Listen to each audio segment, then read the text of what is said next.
Oh my goodness, I'm back to doing art. Oh my goodness.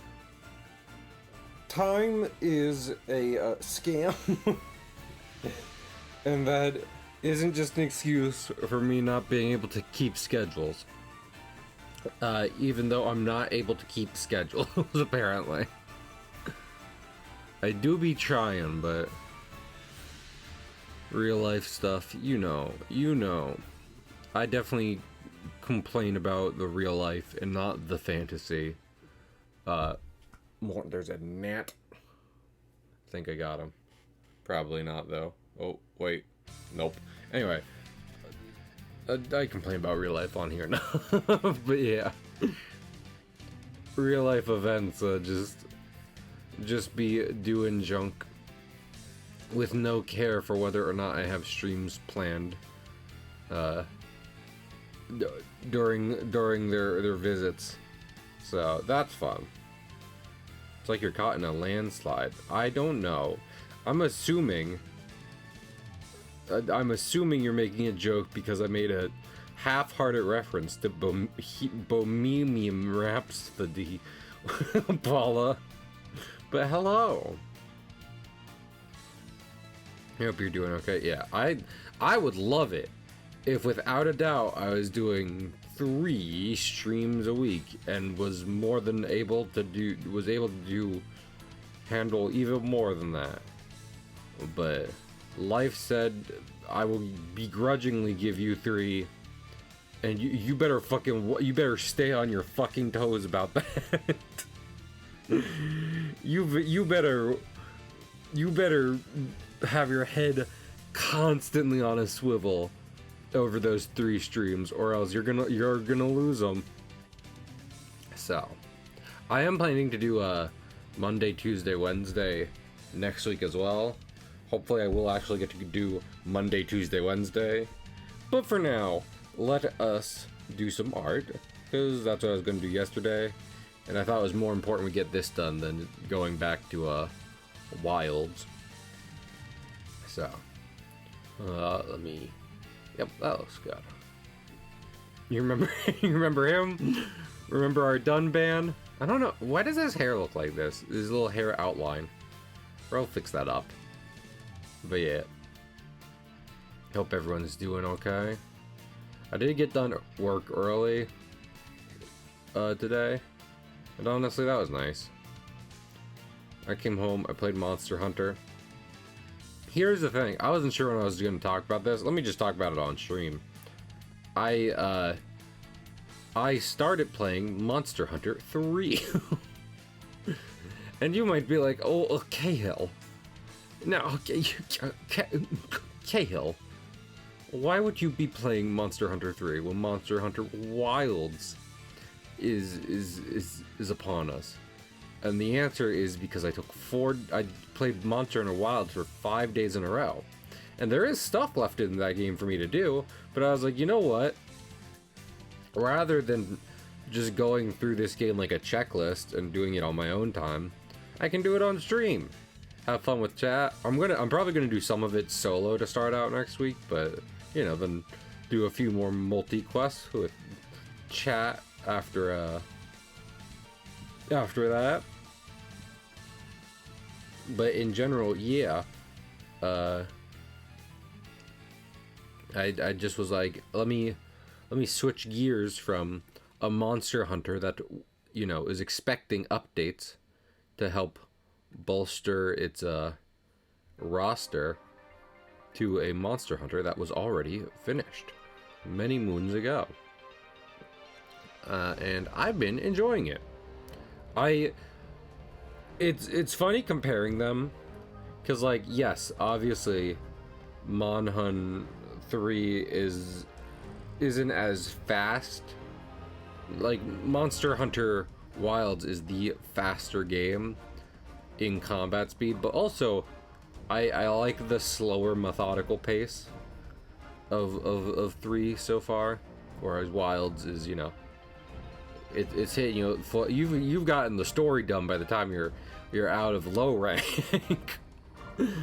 So going from something like that to 3, where it's like, eh. We'll get there when we get there. I like that. And then also, it's definitely more resource intensive, which I was thinking about, because like, granted, I am glad that they've made things easier to get in Monster Hunter, but that's I would say to an extent, you know?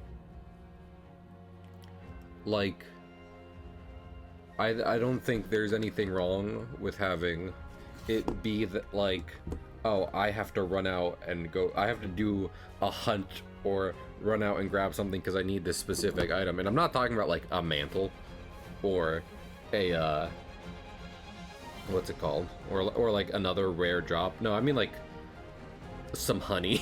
Some honey. Some bugs. I think it is okay to make it so that your players need to be thinking about their resources carefully to make sure they're saving the necessary, the good stuff for when it's necessary. It's not like Monster Hunter doesn't communicate when a monster is like big and important and needs to be taken very seriously. So, but yeah, so I've been enjoying that. I've been playing on my DS, some 3 Ultimate. I've been having a good time with it. Underwater combat is interesting. I could call it bad, but I think more so it's just like, huh. Huh, well,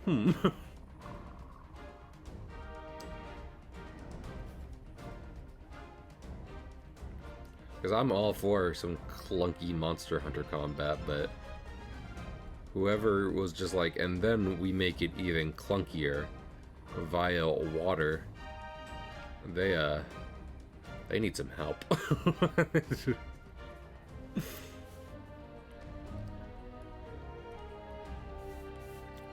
That is genuinely like my whole thought on the issue of just like, I don't necessarily mind it, but it definitely takes what already is like a very when I say intense, I mean like intense on your thumbs, but you know, slightly awkward, the slightly awkward mechanics of Monster Hunter's combat, and then makes them even more awkward by saying, hey, what if you were underwater now?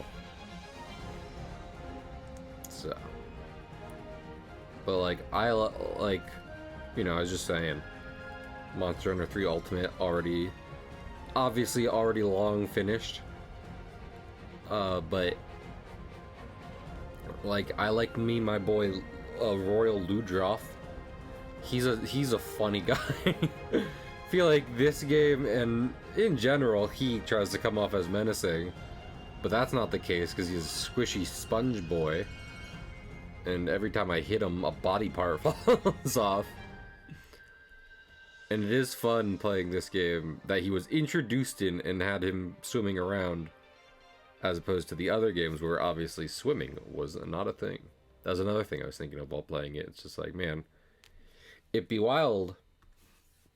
Because, like, yeah, underwater combat is even clunkier than normal Monster Hunter combat. But the original, like, the first 2 games, the clunkiest even. And I can only imagine what it would be like to be a Monster Hunter fan in those early hours when 3 came out, where you're like, man, I liked the game I played thus far. I can't wait for this new one. You play it and you're just like, wow, that was really cool. The underwater combat was a little weird, but I sure hope that gets, you know, like that they improve it like the rest of the games in future titles, and then it never returns. And then you're like, well, playing, you know, Wild, and you're like, well, this is kind of the best, but also still no underwater combat. Crazy they just kind of teased that and then threw it out.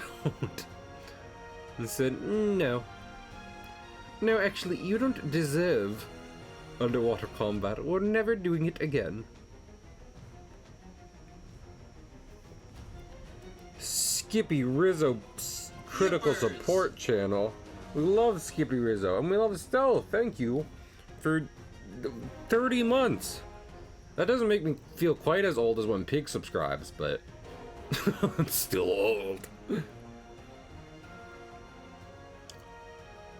Also, Stealth, do you have any thoughts on Monster Hunter 3 of the Ultimates?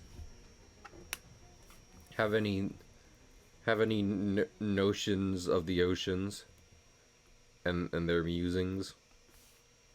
Or you're just like, You mean Wet Monster Hunter?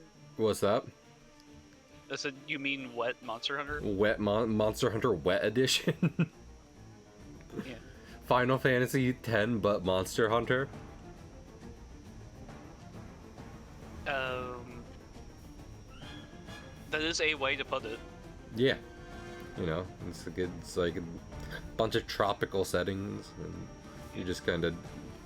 I love the part when two Darkin played whenever you were fighting Cadus. I did... Is the fucking... What was I thinking of? Is that Blitzball in... Are you talking about Blitz? Yeah, well, I was saying is your reference specifically to Blitzball, and fucking, I played like one game of that, and I knew like that's why I never end up doing ultimate weapon stuff in a Final Fantasy, because they lock it behind something dumb. And I don't want to do something dumb. I want to play Final Fantasy. So they said, mini games. But what if minigame? But what if minigames? Stealth, let me ask you this. I don't know if I asked you this before, because we've talked lots about monster rosters, but do you think, at all, that Mr. Larry G. Kiss will be returning in Wilds? YN. I will always hold out hope, but I also always don't think so. You said he went the way of underwater combat. He will never be seen again. Yeah, and I think that's kind of their feeling on it. Well, if they can't do underwater combat, they don't feel like bringing back Lagai Chris ever. Yeah, the sad part is I recall either hearing or reading something to the effect that it's just like he's just not the same on land. I mean, they're not wrong, because I remember also High Gold. I remember seeing I watched a video from a guy I've seen make Monster Hunter video content, video essay content, talking about Lagai Chris, and they were saying how like his whole thing is like, hey, are you good at like the unique mechanic of this game? We're going to test you with this fucking big alligator fucker. And then they have his two variants, Abyss and Ivory, and like they separate his two mechanics and expand on that. So obviously if he can't do both of his things, then it kind of fucks his old deal up. But I still hope, I mean, they brought him back in Generations, so I'd hope at some point. Yeah. He's a neat guy. He said hello. One of my favorites. I don't know if he's one of my favorites, but I like looking at him. I like his vibe, and I mean, like, you're my friend, and other people are my friends, and they like him, so if nothing else, those are enough reason for be like, yeah, get him in here. Hey, come on, get him here. 3/3 was when the Monster Hunter thing really clicked for me, and I went back and got like the old games and played them. That's what I don't know if you were here listening to that when I was talking about playing 3 for the first time, but it'd be I can only imagine, because that was like what, 2012, 2013, what it was like being a Monster Hunter fan already when that game was like releasing and released, and they're just like, man, this is like the best one yet. They've kind of like smoothed some things out, and they've really gotten into their groove, and like underwater combat's a little weird, but I'm sure it'll make it better. And then it never came back. and then it was gone forever. I'm sure a lot of people had just like a sigh of relief that it didn't they were just, you think more people were just like, oh my goodness, I don't have to swim anymore. like people may have like sort of been like, oh man, that's too bad. That was a neat concept that they could have iterated on. But on the inside, they're like, fuck no, fuck no, fuck no, fuck no. Yeah, but then fucking what's it called? Then they also said, and Chris goes with it too, and everyone's like, no, you can't do this, you fucks. How could you do this to me? I think that's the one casualty that we're not okay with as a class. I did also fight Global like yesterday, and he's fun. Oh, yeah, that dude's weird. I like him. Yeah, he's I don't, just in general, I wish some of his things were different, and his underwater fight is weird. But also, even though he has like legs, clearly his underwater mechanics are like his whole deal. And I do wish, like the vortex. Yeah, exactly. That, his lantern, his disguise, all that kind of stuff. So if nothing else, I was enjoying the fight just for all that stuff, and I was just like, damn. You know where he weirdly could have worked? Where's that? The Coral Highlands. Yeah. Well, see, here's the problem. You can't make it's not like Legiacris / Ivory Legiacris. Here's the thing. Counterpoint. Yes. Subspecies where he's just kind of like a land flounder. Okay. Stealth. You should have let me finish. Because what I was about to say is they already did that. It's called Nibble that's Snarf. Fucking right. Yes, you're right. Okay. He exists. And like, they are different, but they're only different as long as underwater combat exists in the game they're both featured in. So like they shouldn't redesign Gobble for land, because that's just Nibble Snarf, and I do like Nibble Snarf, so. Yeah, but I like Gobble more. Gobble, and his name is both of their names are very Gobble and Nibble Snarf. Both those are very good names. So Laggy has a good design. His weapons and armor look cool. He does have a good color palette, and I do enjoy it. I like him as a weird kind of. I like him as a Rayquaza to, what's it called? Rathian and Rathalos's Kyogre and Groudon, which doesn't work at all because they're man and wife, and Groudon and Kyogre fucking hate each other like man and wife. It's a divorce. But, you know, like, King of the Skies, Queen of the Land, King of the Seas, and both the guys, Chris's color palette and design do kind of lend him to like rounding out the Wrath duo and everything, which is weird but cool. But again, that man has not been seen since 1987, so the Wraths are just free to. Did Legiacris do the bite of 87? Was that the bite of 87? And it was. What have you been up to this week, Stealth? Work. I did not get home yesterday until like 7. That's I stop. Everyone must stop working now. I demand. Sick of it. I am glad my fucking family at dinner reminded me that Memorial Day exists and is a thing, I guess. Because I was like, do I have any holidays I'm off for before like Thanksgiving? And my initial answer was no, but then they were like, Memorial Day.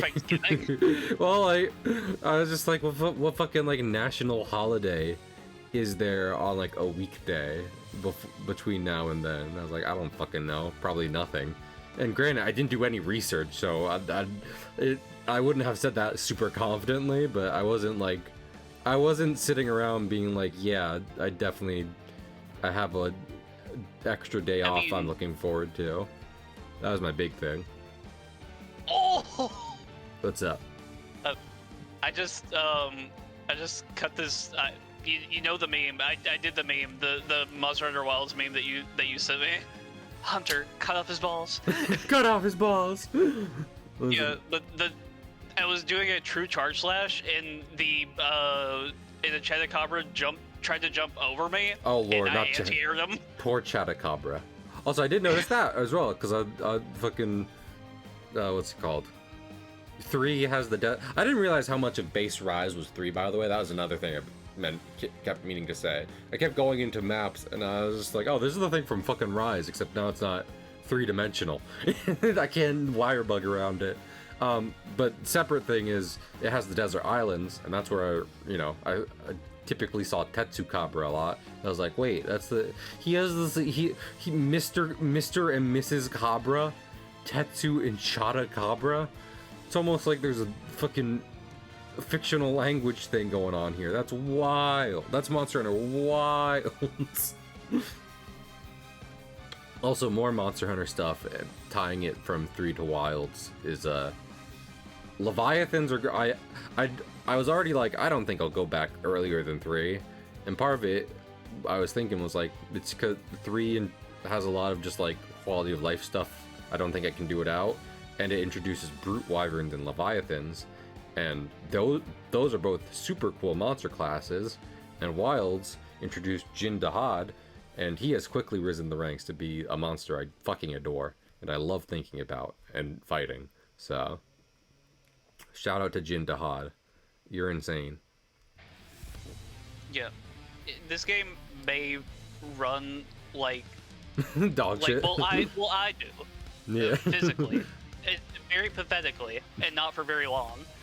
And it may have like a 6 out of 10 story, but the combat is so fun.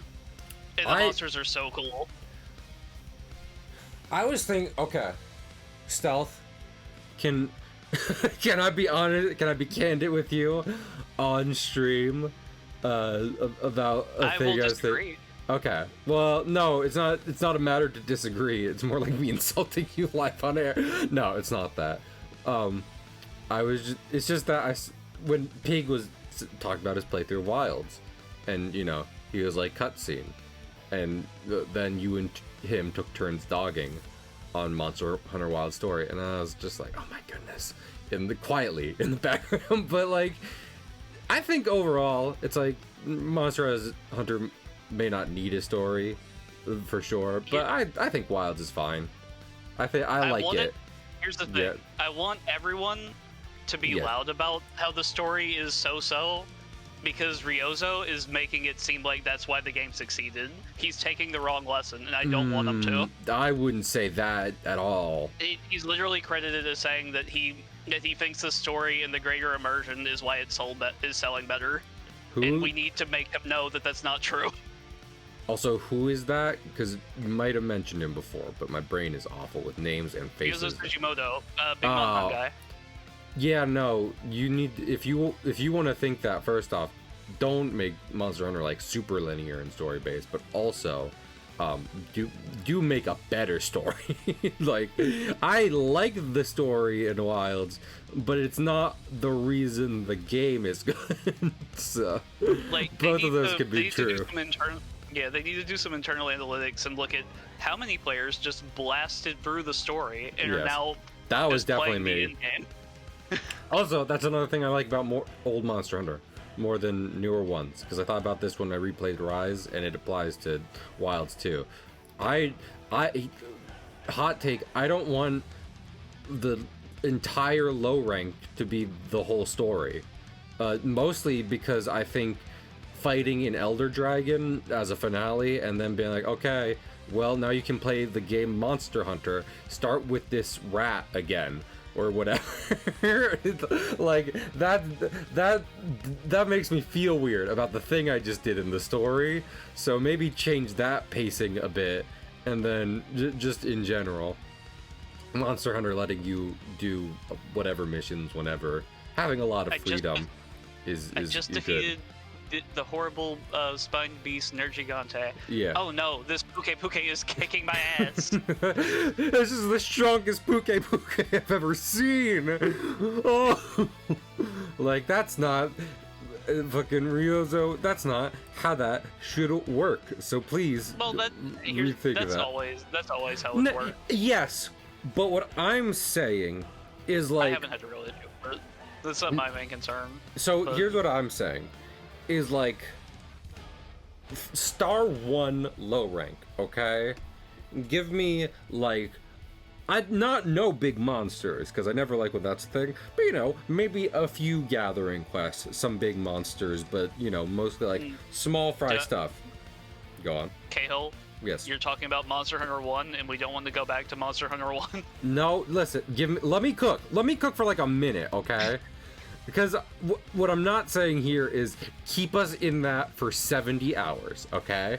What I am saying is like start decently small, because we're gonna get crazy soon, and you know, we gotta work our way up. Because after that, like immediately after that, start throwing in like a Royal Ludroth, a fucking Baroth, like, you know, bigger things that aren't just like bigger, smaller monster, like getting wacky with it. And then after that, maybe start introducing like Rathalos and Glavenus and some other like decently big Apex monsters. But then I want to go from low rank to high rank, and then, you know, do the tougher small fry again, and then Elder Dragon. Because like, I feel okay when I go from tough Rathalos to tough fucking, I don't know, Great Baggy or whatever. But not so good when I go from tough Gore Magala to tough Baggy. So that's what I'm saying. It's like just a little tweak, just a little tweak, so that way when you go into high rank, you haven't just killed a god and they now want you to take care of their rat problem. So Okay, but get bagged on. Get bagged on. Yeah. Right? Who are you? You were saying Jaggy before. That's the raptor you wanted Our Lord in. and Savior? Our Lord and Savior. I don't know if that's an active meme or if it's something you just say. But what was the thing, you know? I like Roggy. I like his fucking weird frog throat and his fins he has on the side. He's a cool poison guy, and I like him. So What's Great up? Jaggy is our Lord and Savior and will always be first in my heart, but I like the kicky one. I like the Oh, one Macau? that Yes, absolutely, 100%. If there was one raptor I was gonna bring into Wilds, it would be him. In fact, is he only? I'm gonna look up what games he's in, because like, there's a good amount of monsters I've seen and be like, hey, this needs to be in every game from ever, for now on. Why isn't it? And he might be one of them. Let me see. Introduced in Generations. That's not good. Because, yeah, that's the only game he's in. Yeah, he needs to be in a new game now. I definitely think Macau is up there with the best of the Raptors. Especially because he's so kicky. he'll come in right after Mizutsune. Trust. I'd be down, like, I'd just be like, oh, sick Generation Gang, let's do it. And then with him is a quest that immediately drops called the Greatest Macau. That would be. You're saying it like a joke. I want that now. That sounds like I'd be so deeply into it. Like I'm saying that as a joke and also something that I want. that I desire. But yeah, him being colorful and feathered, and then also him doing fucking kangaroo kicks all over the map. It does how, even when I was playing through Ultimate and I was like, oh my lord, all the fucking raptors, I was like, Macau's cool though. So he helped stand out a good bit, which is high praise when Monster Hunter has like maybe a dozen raptor monsters. So, but none like our Lord and Savior Great Jaggy. No, get us Great Jaggy and Macau. That's what that one title update. 7 raptors. That's a lot. That is a lot of power to be in one title update. I gotta say. I think if you spend more than one title update putting raptors in wilds, people are gonna. I would raise a fuss, and I'm sure other people would raise a fuss too. So being just like we got 2 title updates. The unbelievers. One is Great Jaggy, the other is Great Baggy. Maybe those could have been one title update. Ain't no one asking for Baggy. Fucking, well, that's what I was saying. It's like these two have a really similar moveset, and they took 6 months each to develop. Capcom, are you sure? So, yeah, I do hope they take good lessons from Wilds, not bad ones, because I can see a future where Paul is right. Parrot time. where Monster Hunter maybe starts reinforcing mechanics. Oh my goodness, gamer, you're just in time for Parrot. But yeah, I can see a future where Monster Hunter doubles down on new mechanics and such that people don't want in the games. And I think that would be to its I haven't really had a detriment. mechanical issue. It's just a story issue in that it's incredibly like in your face. I mean, I could rephrase that as like structural, where it's like you are still hunting monsters, but like you don't maybe have like the freedom or what have you that you had originally. So make a title update that's just 4 drones. Walking down hallways for a long time. Exactly, like that's what I'm saying. That's Like it could still be Monster Hunter, but like there's plenty of like what I'm saying is like as opposed like Resident Evil when it started being just like now we're goofy action and we've made Resident Evil 6, and from what I understand a lot of people said no one liked that. So like I'm saying fingers crossed, Capcom, learn good lessons. You did World, you did Rise, I liked Rise, and you've done Wilds. well in both those. Good, go upward. Definitely listen to the people who play these games and go up, please. I'm begging you. So let me shout out Gamer real quick. Thank you for the raid. I appreciate it. Gold with the base take of just adding the 4 drones. That's what I said. The 5th drone. You can't forget Bull Drone. Oh fuck. Your boy Bull Drone. Charge into charge into charge into charge. Love a large pig, my friend Mr. Pig. Were you playing Sonic 06, Gamer? Lord, I have to do that decently soon. That's terrifying, but You did promise that. I did promise that, and I am planning to do it. Like, I might try and do one other game besides Wilds, but if I don't, then it's Sonic 06, and if I do, Sonic 06 is right after, so yeah. Hey, speaking of listening to fans and also fucking why and learning the right lessons, I've seen way too many Sonic 06 defenders online, and I've said this before. It's like what you like, but also I don't get it, and I'm not with you.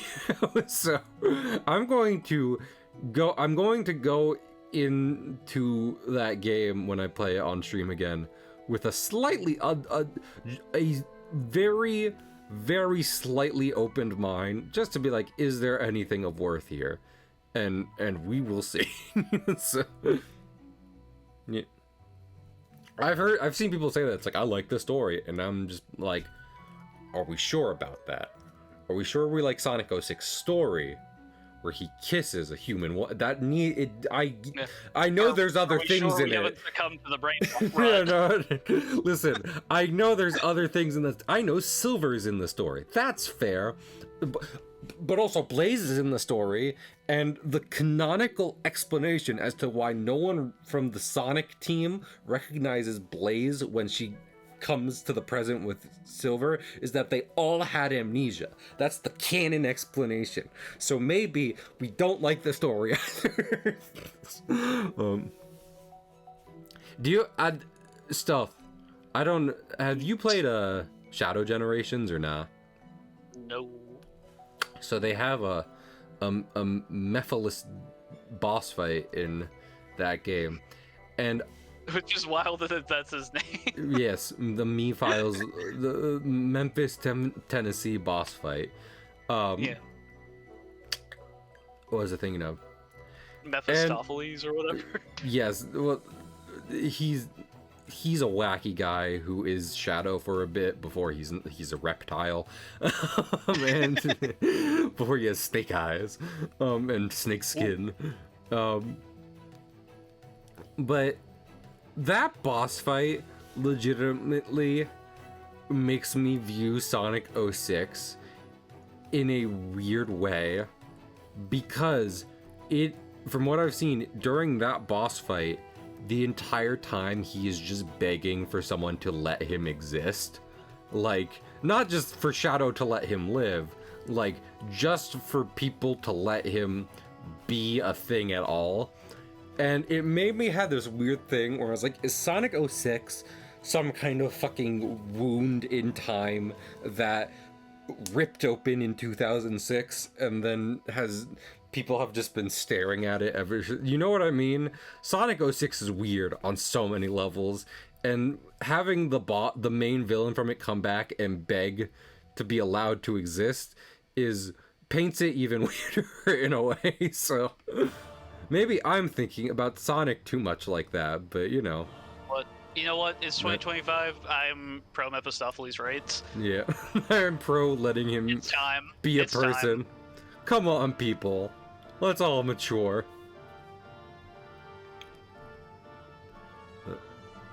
But yeah. So, I think good ending to me playing the Sonic campaign in Sonic 06 is I understand how anyone could like it ever. And bad ending is me coming to the conclusion that it is a literal affront to space-time, and something deeply wrong happened in the universe when it came into existence. So it's the result of the fever dream of a great one or something. Yeah, like it. So the reason Sonic has the culture it has now, and the reason that game was so bad then, is because some unknown cosmic thing in the universe had, like, it shuddered, and the nightmare it had was conveyed through Sonic the Hedgehog, which also has wildly weird implications about Sonic the Hedgehog, but all we have to know about that right now is that it made Sonic 06. So Lord, I'm going on a full Brian David Gilbert, just like, either Sonic is a god, or he could kill one, and I do not care if there is a difference. And honestly, that built his career, so who am I to complain?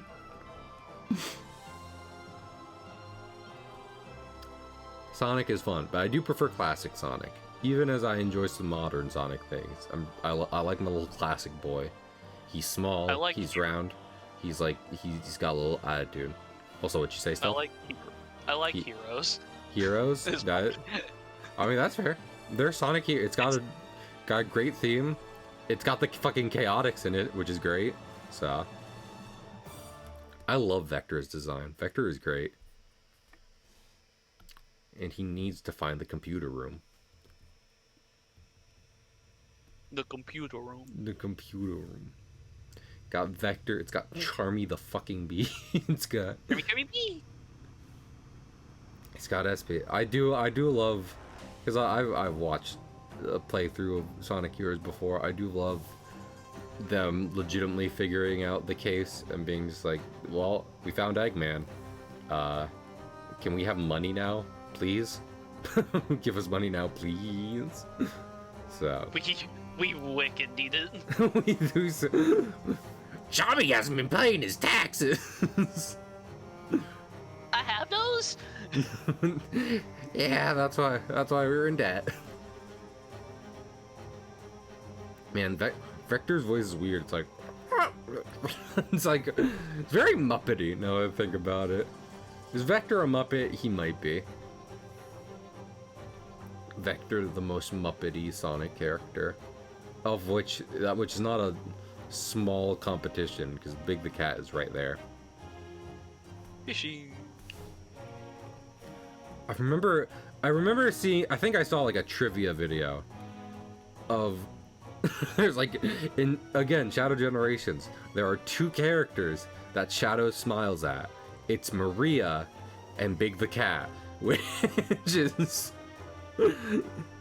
like, huh. He's just got the wholesome aura. Exactly. I think he just appreciates a guy who's very straightforward, has one thing he wants to do, and doesn't step out of his lane. So, when has Big ever bothered Shadow? I don't think ever. I don't even know if they fight in Heroes. I think they largely avoid each other. So, do Team Rose and Team Shadow fight? probably not. Do you want? Hey, Stuff, do you want to be the guy who takes responsibility for Shadow punching Cream the rabbit? Because, because that's what would end up happening at some point. He's punched Tails enough.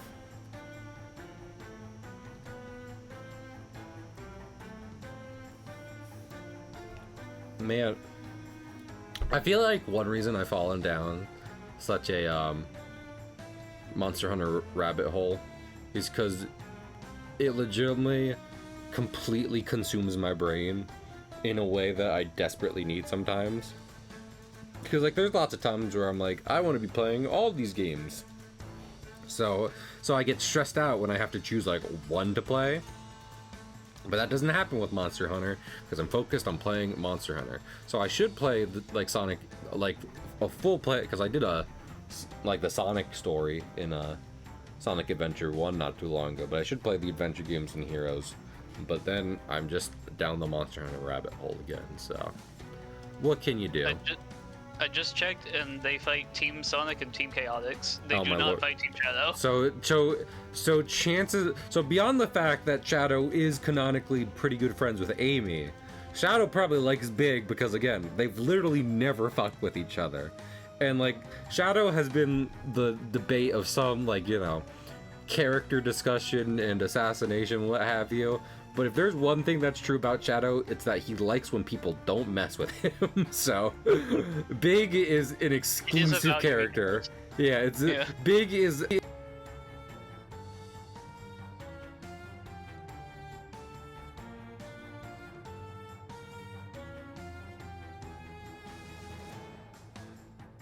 Yeah, sound did kind of become encrusted. Messing with my wires. But anyway, one more summary for people who might have missed it. Shadow likes Big because he's literally never fucked with him, and there's only a few characters you can say that about when it comes to Shadow. So it's Big and Maria, and again, those are the two characters he smiles at. So all the hums gonna be egg people, and the Nopon look like Kiryu. I don't know if you've made that joke. You might have made that to Pig Trom, but honestly, it would be to our betterment to have like very, very limited assets to make up the majority of the background characters in this video. I'm not trying to pass the buck or start drama, but Pig was saying recently, and it's like, yeah, we should start getting on that Xenoblade video. That was basically the gist of it, and I need to get on just saying like, hey, I'm doing the character roster right now, but I do also want an idea of, what doesn't need to be drawn, what like we're using like assets for, because that also helped me get a good idea of where I'm at progression wise. Because we had a discussion not long ago of me being like, hey, I was kind of under the impression you wanted me to draw all of Xenoblade Chronicles, and that was going to take a long time, even if I just sat down and did it and didn't stop. So man,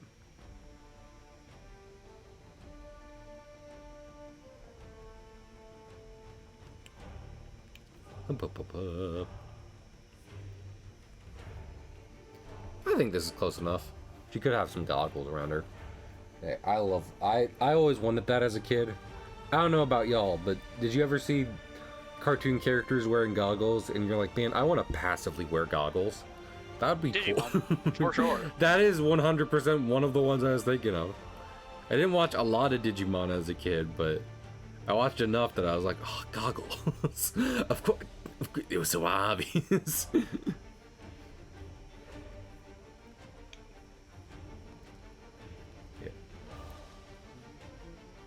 It's so wild that in my older age, Yu-Gi-Oh has been the thing to stick with me, because like I think I dipped my toe in just about every collectible cartoon franchise out there, but the ones I really stuck to were Pokemon, obviously, and then there was Bakugan, which I stuck with through the first season, and then the following seasons were kind of so dropped that. And Fucking nothing. If it listen, I should, just because I've gotten such an appreciation for duel monsters now, I probably should go back and watch Bakugan Season 1 just because there's that twist. We all know the twist I'm talking about, and if you don't, then you've got a ride ahead of you. But there's that one twist that really helps drive the story home, and I should look upon it with adult eyes. I should be like, let me see how this holds up now that I don't have the underdeveloped brain of a child.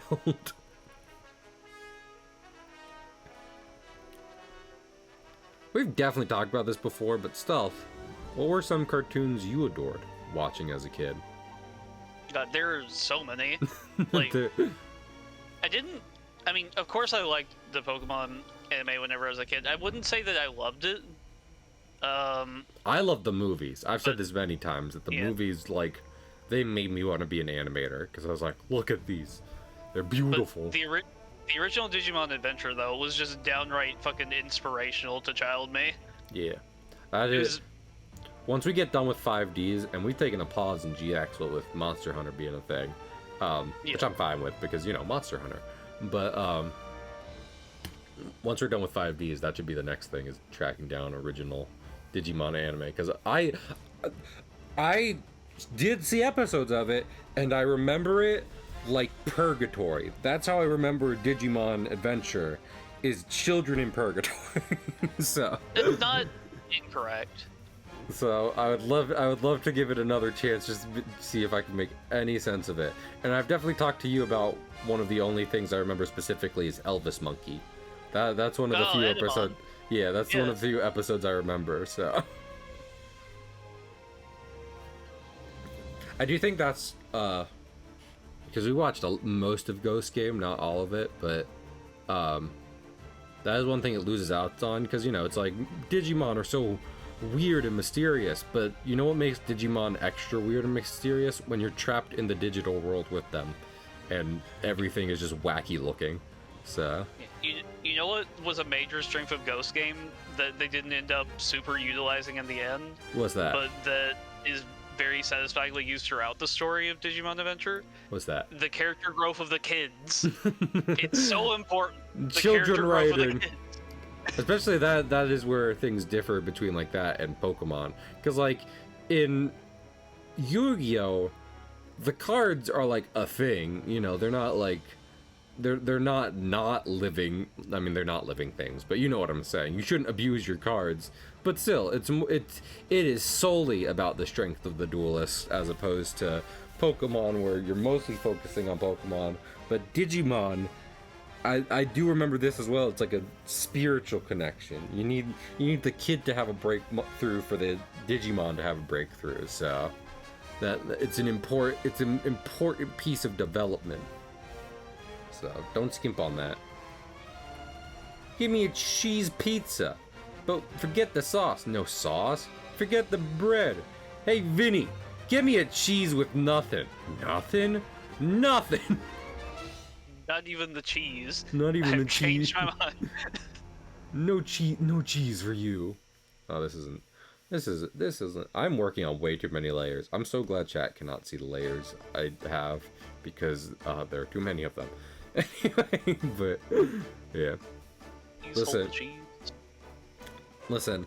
I do think first season, there's almost certainly, and I remember hearing a lot about this in terms of Akira when that was made, but there's a special sauce for sure in like late 90s anime, and I think Bakugan the first season caught the tail end of that, which helped, you know, make it memorable for a lot of people.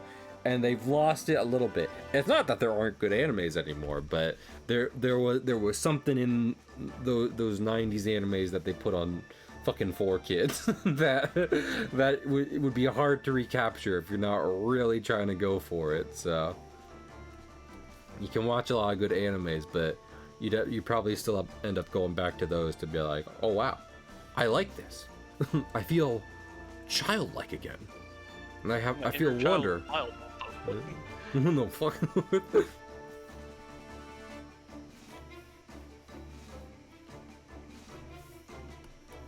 I need to watch a Super Eye Patch Wolf's video on Dragon Ball again, because first off, I'd love just to rewatch I was in a Discord earlier today talking about Chainsaw Man, and the nature of where the story is going led to someone bringing up Fire Punch.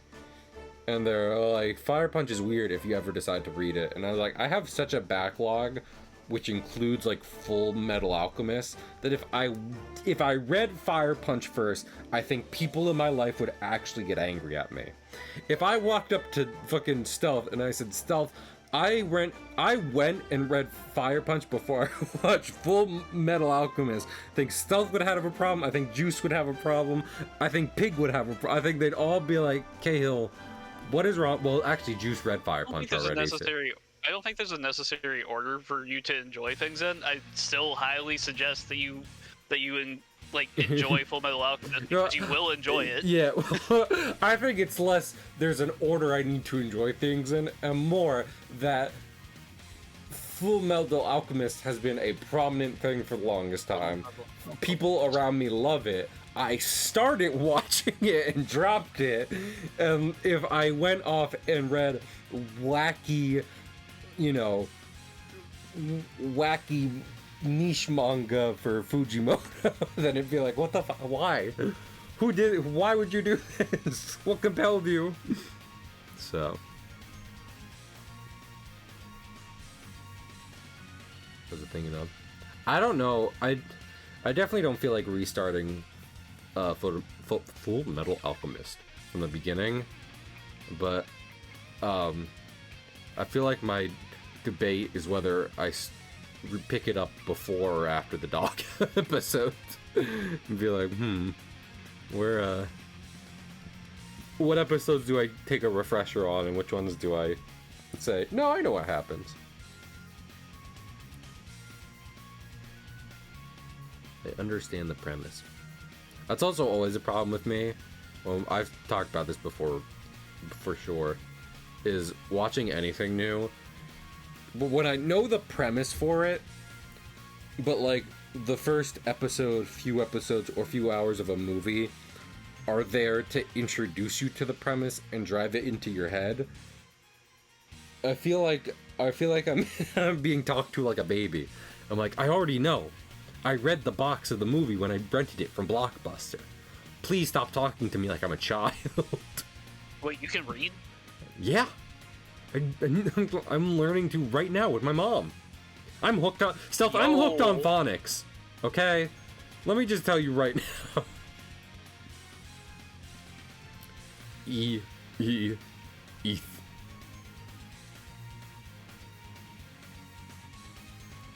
Stealth, did you ever watch Unis Honest or not?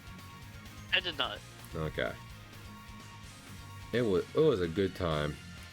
It's so weird to... That one of the only things that makes me nostalgic for 2020, because there's not a lot I am for that year, but Unis Honest was a light in the darkness for sure, and even though it's never coming back, I'm glad I have the memories. Memories. It was a good time. And they taught, and Markiplier taught Ethan how to read, so that was fun. Yeah, that reads. Like I do. This is an I for sure. I could see how.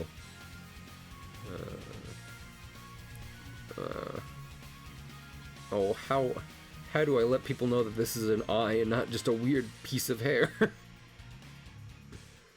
The classic conundrum.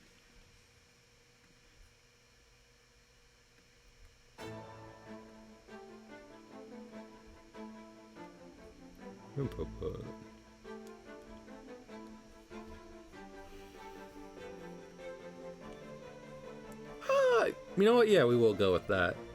Just to make sure people know, hey, this is hair. Don't think it's... See the separation between line and hair. I was literally just thinking about, I got stuff on my plate to do, and more stuff is always coming onto my plate. And I need people to give my plate a break. A family member asked me to draw something, and I said, okay. So I gotta do that. I gotta do the comic, because last week I had other obligations, and then Monster Hunter came out. So I put off obligations for Monster Hunter, and then I had to do obligations, and then I didn't have time for comic. So now I have to do comic, and then I have obligations. It is an Ouroboros. And I don't much care for snakes.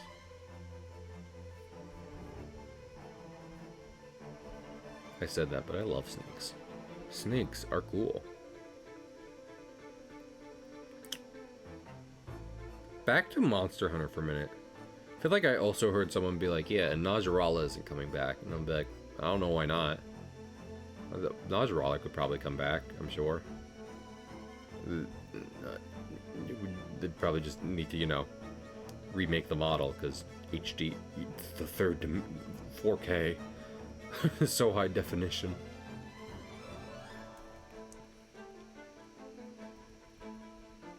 There's some monsters that would be trickier than others to bring back for sure, but there's not a lot where I'd be like, no, never.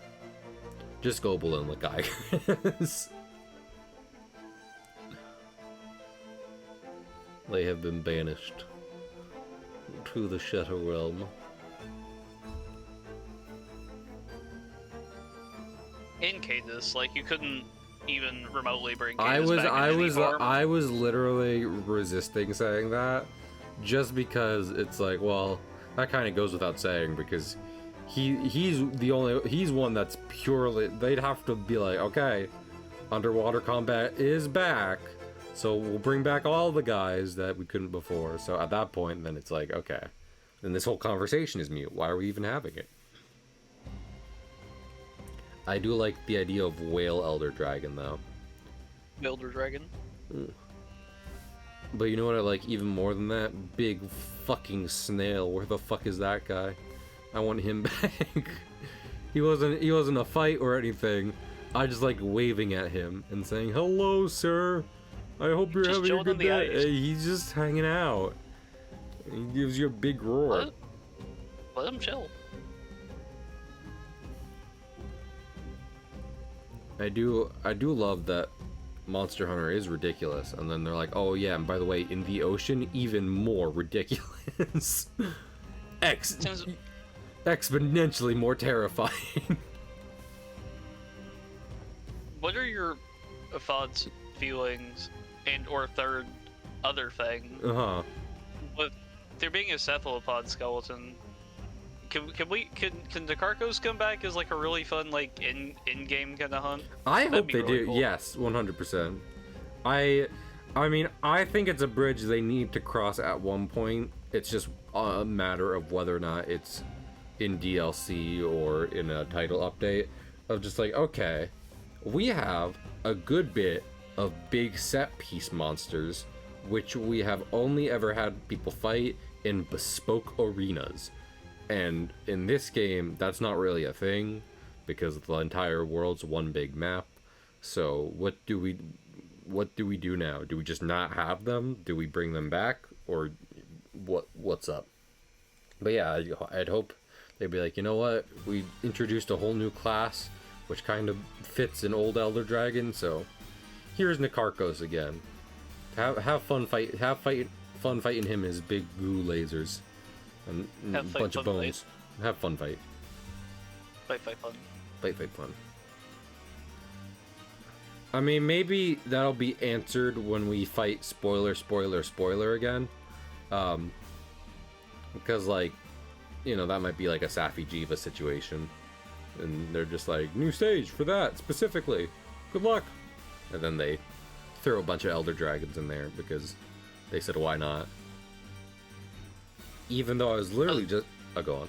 I was assuming we do fight whatchamacallit again. I don't think there's a world where they say that's not a...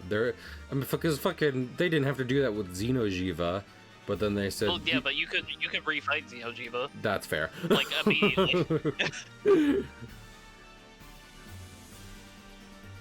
But they didn't have to, like, expand him. I should have rephrased that, but anyway. Yeah, they didn't have to be like, and now to continue where we left off. And hey, Juice, we need a monster expanded. Get in here, bring the air pump. Oh boy, I love the air pump.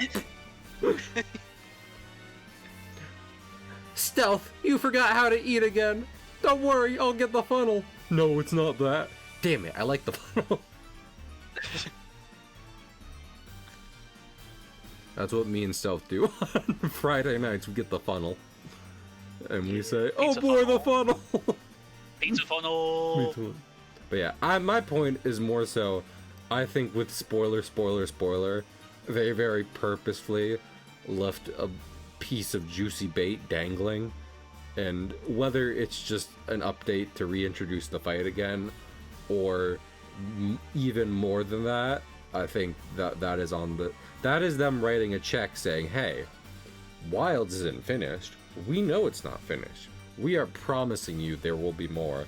And hopefully, you know, unlike some other games in modern age, with how wildly successful it has been, that, you know, we have financed those checks already, and we can look forward to many more fights in the future. So, but you know, you never know with modern games. I'd be really surprised if there wasn't an expansion already planned. Yeah.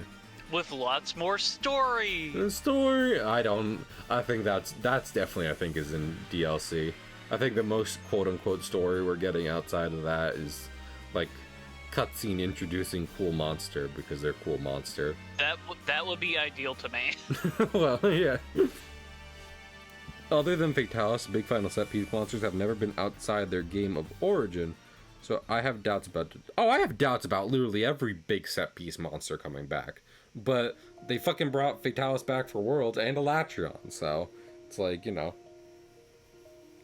And this is definitely World's true successor. I think Rise, they're like, we're gonna try something, but Wilds is fully just like, okay, we did a big thing last time, we're doing a big thing this time. So I think it is in the cards for them to do something really big and wacky. It's just a matter of what monster they choose to do it with. So we see. I do hope Fatalis gets put in this one.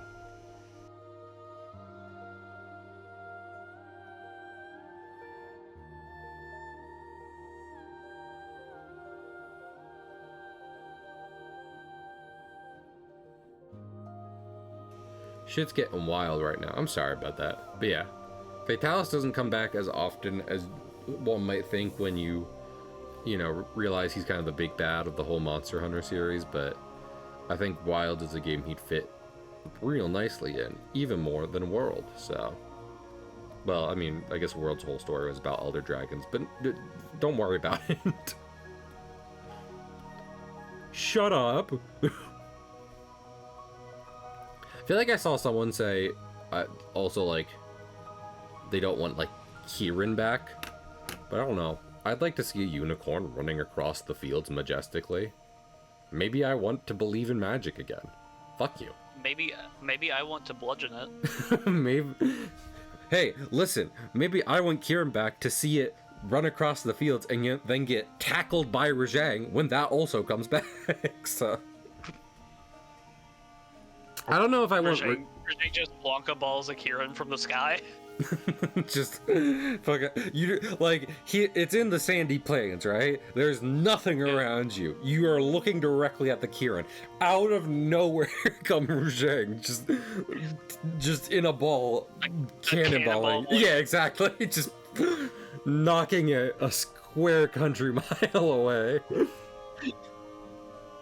That being said, I was about to say that would make Wilds a horror game. yeah. Well, fucking. Maybe this will add to that, is that I don't know if I'd want Rajang back specifically, but I would want good old Pickle Joe back. I think he would also fit very nicely in the game, both for its theming structure and what have you.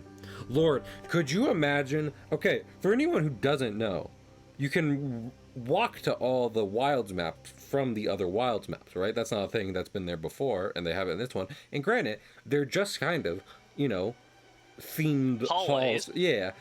But, you know, they're inoffensive. They let you do shit without having to go back to a hunting hub. But could you imagine... Counterpoint, there's no logistical reason why you would not just fast travel. But I've been doing it. I haven't been fast traveling anyway, because I'm a psychotic person like that. Anyway. Yeah, this tank you are. But could you imagine if they introduced Devil Joe into the game? Because it's not like the New World where he has to Godzilla his way over there. He can walk there, so it's even easier. He'll Godzilla his way over there anyway, because, you know, he loves doing that shit. But, like, then he's, like, the one monster that can also move from map to map. So you're just like, I don't know if I can handle this guy. I'm going to the Sandy Plains, and he just follows you over. He's just chasing you down the entire time. I would love that. Well, that's the thing about it. There's no, like, actual mechanism where monster goes from one biome to another. Yeah. Which feels kind of odd in this interconnected world. Yeah, which is why I think something like Devil Joe, or like maybe, let's see, there's another one where it's like hunt prey relentlessly. I forget which one it was, but one of those guys. There's a few monsters where it's just like, this thing's a fucking psychopath. Add one of those guys in, make them follow the hunters around the maps. That'd be fun. Would kill half the player base IRL. I think the coolest way that they could introduce Devil Joe, if they were going to introduce Devil Joe, is just do like kind of a fake out. So they're just like, next title update, Kuropeko.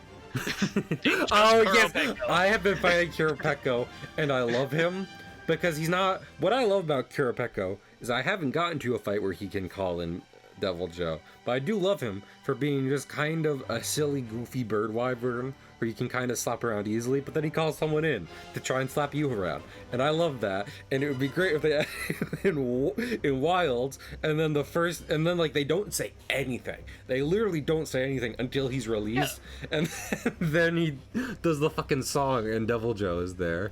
So then you get 2 for the price of 1. That'd be even better. Yeah. So, yeah. That's the one they have no. That's my idea. That's a Stealth. You're full of good ideas. Fucking honestly, that's a Monster Hunter 3 monster they have no excuse not to bring back. Get Kuropeko in there. He's a goofball. I like him. He's colorful. Hunting Horn mains will go insane. So throw Hunting Horns a bone. I know you already buffed them, but still. It would automatically just like send up red flags. Just a full title update with just Kuropeko. It's like, Kuropeko, but there's a big shadow behind him in his art, and you're not sure. You're pretty sure it's him, but you're not 100%. Maybe it's someone else, and then, you know, like I said, they keep quiet until the update releases. That'd be fun. Surprise! It's Basil Goose. Wait, what? The silhouette was Devil Joe? No, Basil Goose. Basil Goose. He would also fit very well. So yeah, lots of cool big monsters I think would fit well. Would help enhance the Wilds experience. So come on, get on it. Go on. Or a complete harasser monster. A new asshole monster who's here to kick our ass and make everyone upset. I'd love that. That I do both hope and expect that any actually new monsters will be saved for a DLC. I don't think we're getting an update and it's like, brand new person. Check him out. Winged Bulldrome.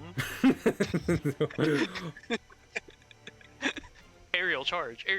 Yeah.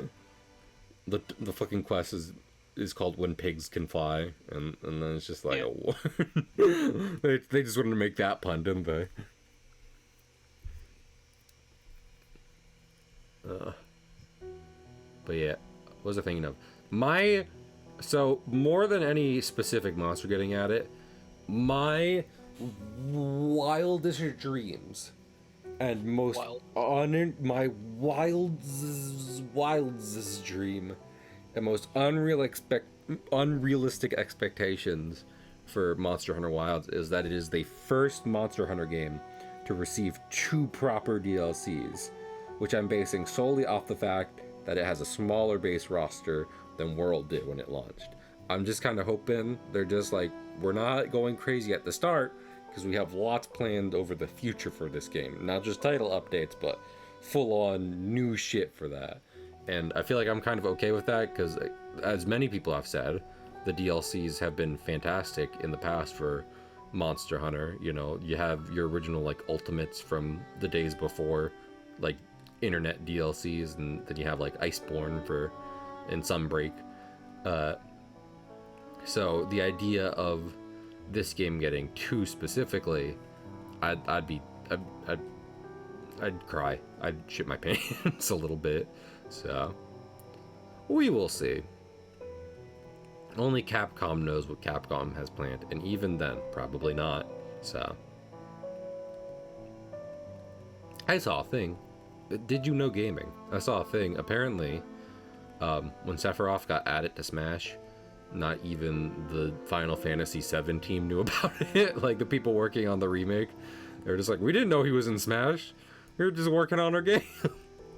Then we tuned into the Nintendo Direct, and he's just there already.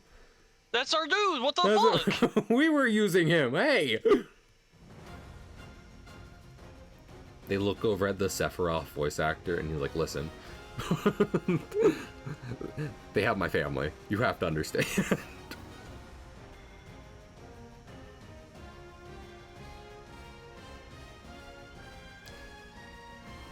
Fucking Sakurai sent Kirby over to my house, and that guy gives off an unsettling aura.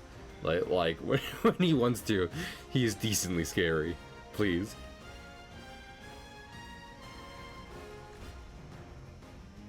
Games are fun. I like games. Escape from reality. Ugh. That has been a thing on my mind recently. Cause like, I don't know. I try to do stuff, but then I'm also just like, man, I'd love not to be thinking about this for 5 minutes. So then you boot up some Monhun and hunt some Kurapeka. Get Devil Joe called on you. Looking rotund. Listen, she's been eating well, pig. You don't have to phrase it like that, Lord. This picture was her being starved. She hadn't eaten in 3 days.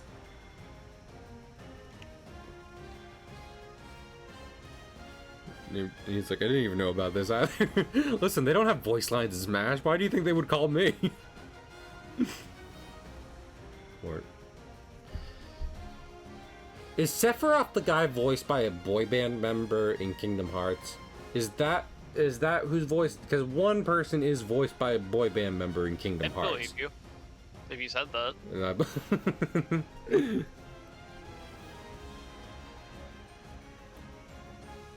Yes.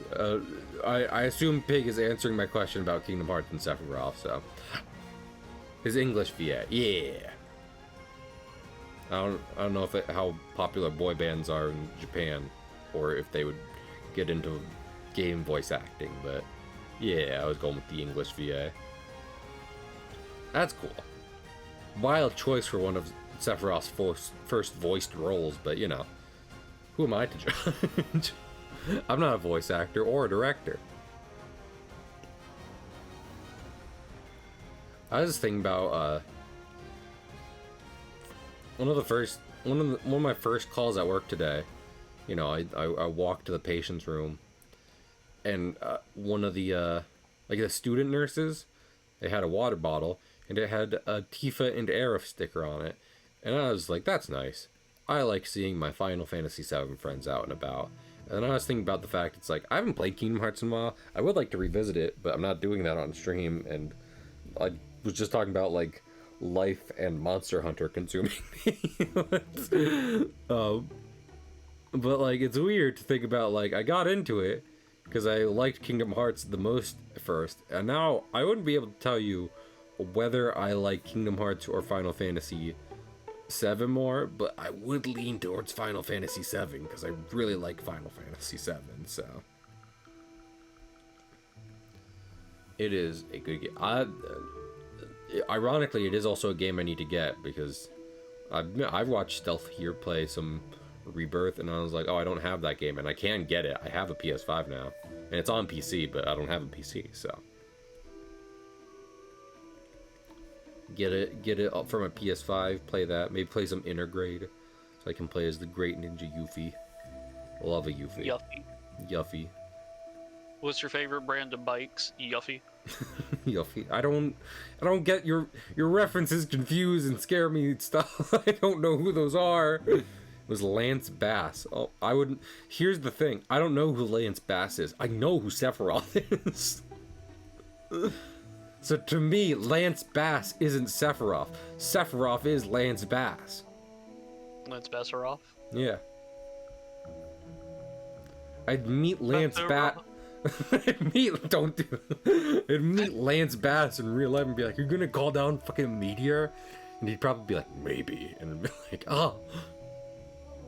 He was in NSYNC. Well, I don't know anything about NSYNC either, other than that they were featured in the third Trolls movie, which also featured a pair of twins. It was, okay, so do you know who the main star of the Trolls movie is, Stealth, or no? Not even a little bit. Okay, it's Justin Timberlake.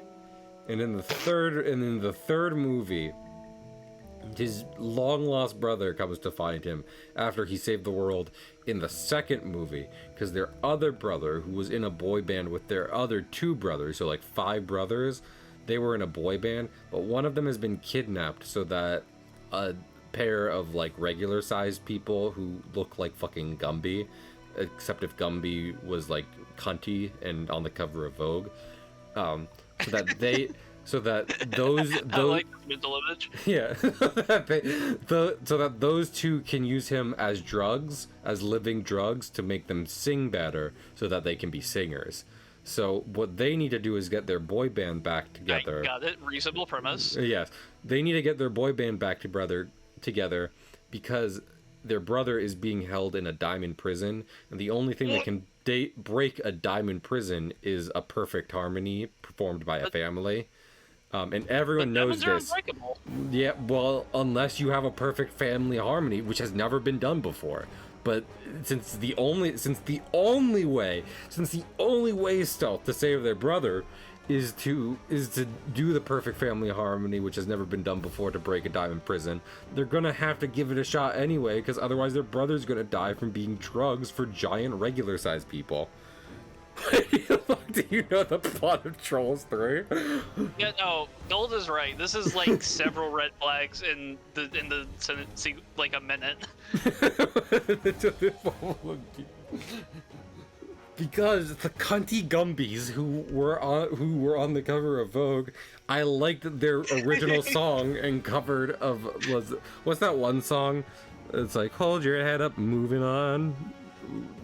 Sweet Dreams? Is that what it's called? I've accidentally played copyrighted music on stream because I opened Spotify to look this up. Sweet Dreams. I didn't hear shit. Are made of this. Sweet Dreams. Yeah, it's Sweet Dreams. They have a cover of that. And actually the second result when I look up Sweet Dreams is the soundtrack for Trolls 3. So I like listening to that and the original song that those twins sing in the movie. And then also, my favorite podcasters, the McElroy brothers, their oldest brother, his daughter constantly watched Trolls 1, and his sister-in-law, his younger sister-in-law, informed him as his daughter was watching Trolls 1 that there was a YouTuber in it, and he was like, well, if there was a YouTuber in this, then me and my brothers who do online stuff, we could probably be in Trolls. So then they had a edibles fueled advertising campaign to get into the second Trolls movie, and then they were successfully put into the second Trolls movie. So they were in the second Trolls movie, where Justin Timberlake and his friends from the first Trolls movie, they learned that they aren't the only trolls to exist, that there are other genres of trolls. They're the pop music trolls. And the rock trolls are trying to assemble these 6 strings of harmony to make a cool new rock guitar, so that then they can kind of like gentrify all of music and make it one thing, which is rock. Because the queen of the rock trolls thinks rock is the best and that everything just needs to be like her. And then that leads into Trolls 3, because after they save the world from the rock trolls, then his older brother is like, that's my little brother who saved the world, so I'm gonna get him to help me set.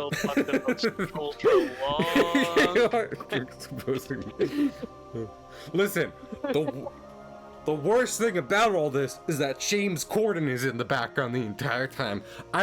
Listen, if you think this is bad, I want you to imagine that James Corden was behind me the entire time I was explaining it, and that's what it's like learning about trolls first-handedly. Okay, so that was what I went through. I'm saving you from any exposure to that by telling you on stream. Okay? Also, it's weirder to me now because, like, whenever I was first envisioning trolls, I was incorrectly substituting Smurfs for them. No. But now that I realize that it's like the troll dolls, like, that's even fucking weirder to me that you know all this. No, trolls have like a whole cosmology. I'm sure they do. So anyway, in the first Trolls movie, because I know you were going to ask, in the first Trolls movie, the premise is that a bunch of like large, I was gonna call them troll people, but they're not trolls. They're called Bergens. They originally enslaved, imprisoned, and bred trolls in order to eat them to feel happiness. Because again, for some reason in this children's movie, trolls are living drugs. So the movie starts with the trolls escaping, and then they go hide in the woods. But Justin Timberlake's grandma, as they're hiding in the woods, she gets kidnapped and eaten. Okay? So then... Poogie, make this okay? What's that? I was asking Poogie to make this okay. Trolling about troll. I'm not trolling. This is real. This is all real. There's 3 of these movies. You can watch them on Gumbo, the free streaming service. I'm sponsored, by the way. That's not true. That last one was a lie. That last one I was fucking with you, I promise. For autistic, of all the things for Cahill to autistically rip up out for 10 minutes on stream, I would not expect trolls to be one of them. Well, you fucking asked me about it. Stealth asked me, Cahill, what is the plot of the 3 Trolls movie? I don't think I ever said those words, actually.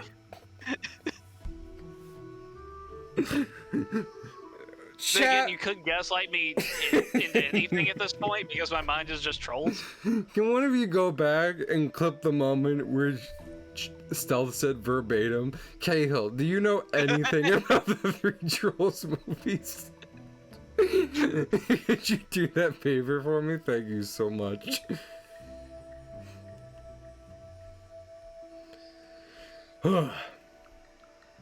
There's an animated series too, but I didn't watch that, so I don't know anything about it. Just the movies.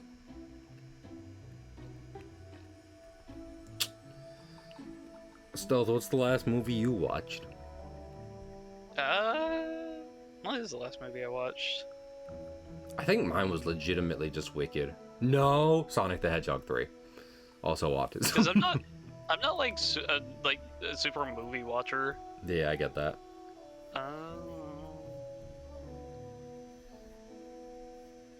I think the last thing I rewatched was like the 1982 version of The Thing. Again, because it's like my favorite horror movie. That's the one where they're in the Arctic with like the alien, right? Yeah. Gotcha. I've heard that has like really good. I've heard lots of good things about it, but I've heard it has like good special effects and stuff like that, which you know I'm a sucker for. Practical effects. Yeah.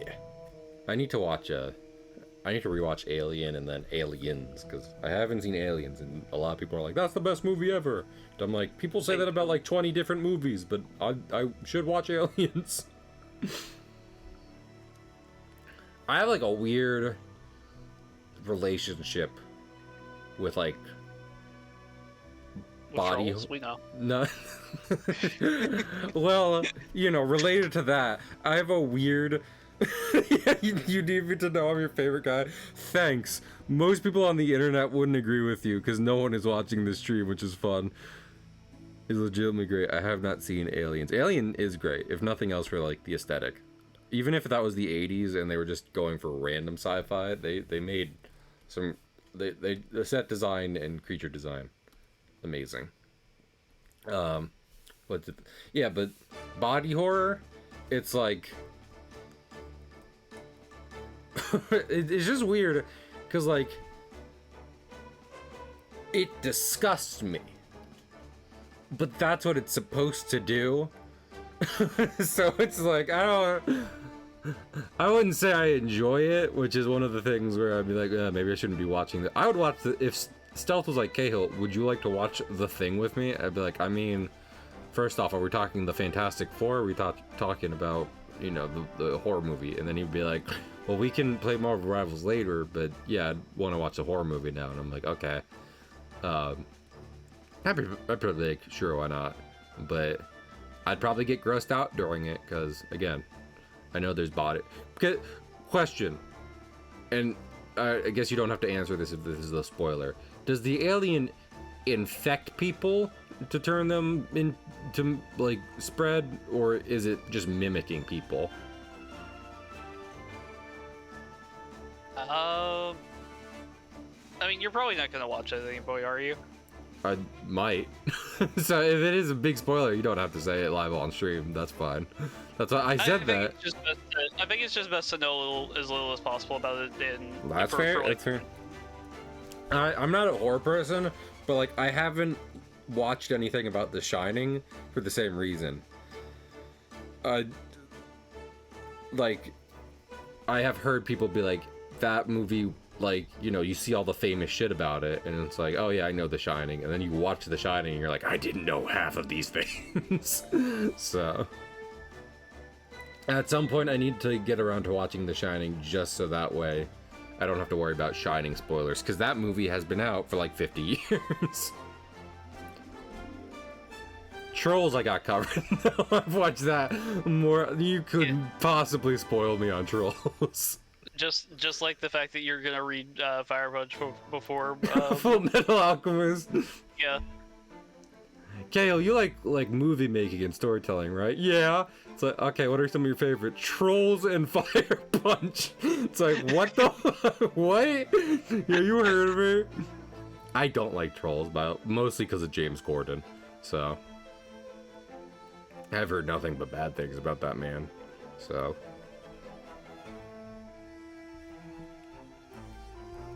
I do not endorse those movies with him as a main character. I just happened to just by I've culturally osmosed a lot of Trolls, which is, you know, a whole thing. That's the thing about animation just in general, though, right? Because, like, okay, is this Illumination? It's one of these bad animated movie. Hotel Transylvania, right? That exists, but fucking everyone loves the daughter's character design because an artist worked on it, right?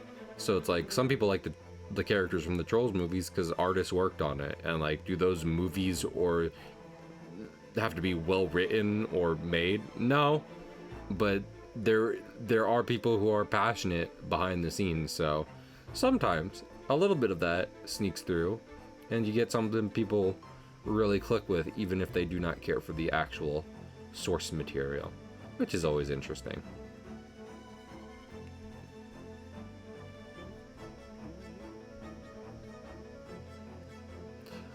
Stealth question. Yes. It just occurred to me No. that, and like, granted, I didn't say what's like the newest movie you've seen. I just said latest, but I was like, Stealth, what's like the last movie you've seen? You said 1985, and I was like, and I accepted that without saying a thing. So, but do you have any movies you'd be like, guys, you gotta go watch this? Because I'm always saying that about Redline specifically, but again, not much of a movie watcher. that's fair. Well, that I would argue, because like I literally saw like a meme about this not too long ago, where it's like someone who's getting into movies and they're like, my favorite movie is The Shining, and then someone who's like been into movies for 100 years and has seen all of them, and it's like, my favorite movie is Trolls 3. It's which I am filling in the blanks there, but like you get my point. But someone who was like, yeah, I don't really know a lot about movies, but sometimes that makes their opinion even more valuable, because it's just like, well, what do you like? That you've probably seen one, and if you haven't, dang, I'm impressed. You've avoided movies for this long? Wow. That's nuts, my guy. These things are everywhere. Heck, I've watched most of John Wick accidentally.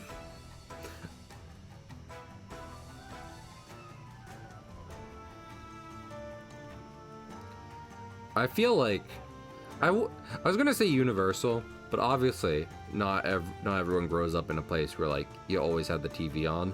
But I do think it's a widely shared experience of like, I was just like at a place a TV was on and I saw a movie that I ended up really liking. And I don't know what that says about life or movies. So do with it as you will. The human capacity. It says something about the human capacity to uncritically enjoy things. That's true. And also, you know, which is good. The ability Liking for things is good.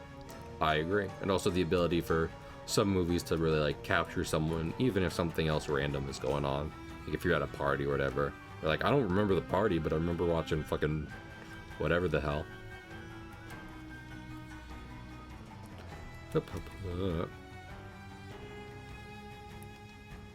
This is, I'd say, largely unrelated. But I remember long after Foster's Home was off the air, they kept playing. What's that? I said that's another good cartoon. Yeah, Greg McCracken. He also did a Wander Over Yonder, which is more underrated, and that's something I would recommend, because I saw like the first few seasons of that when it was airing, and I was like, why is no one talking about this cartoon? This cartoon fucking rules. So you think you wondered about it? I did and it was in a house that I've long since moved out of, so I wondered about it over yondered. Anyway, so, what was I just thinking of? Oh, right. Yeah, I was just gonna say that long after Foster's Home was off the air, Cartoon Network kept playing like the movie, like the 90-minute special they made about it, and I don't know why. Goodwill Hunting? What's that? Was it Goodwill Hunting? What? Still, hold on a minute. Are you?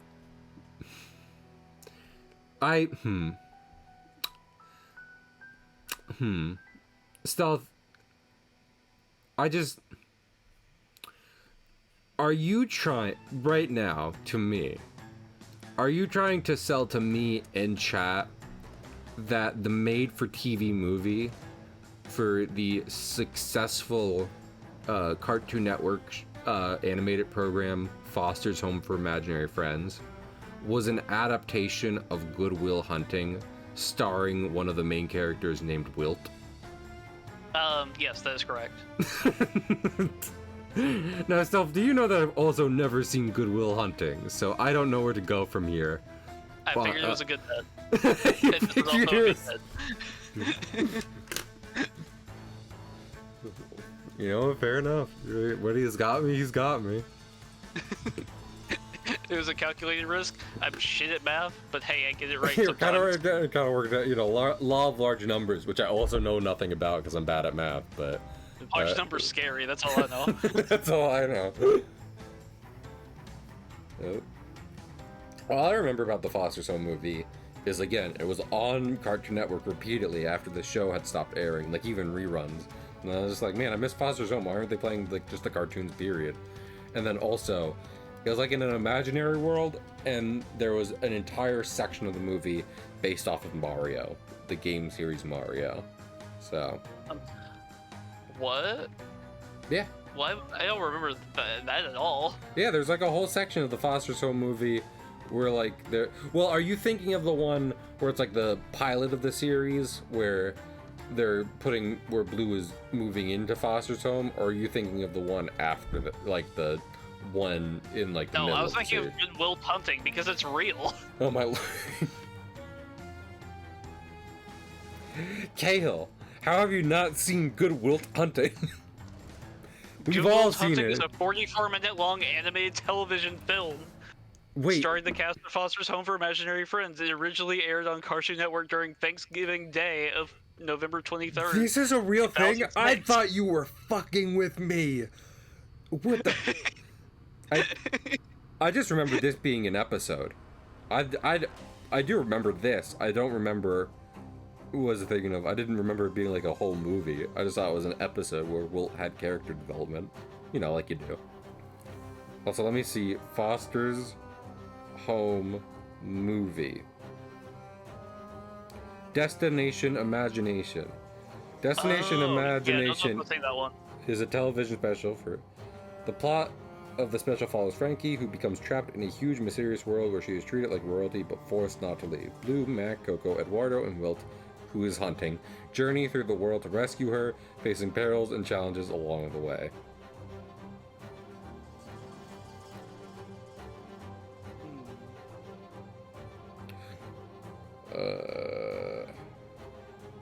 Good Will Hunting is a 1997 American drama film directed by Gus Van Sant and written by Ben Affleck and Matt Damon. It stars Robin Williams, Damon, Affleck, Stellan Skarsgård, and Minnie Driver. The film tells the story of janitor Will Hunting, whose mathematical genius is discovered by a professor at MIT. I have seen clips of this. Why is it called Good Will Hunting? I don't think they do any hunting in this.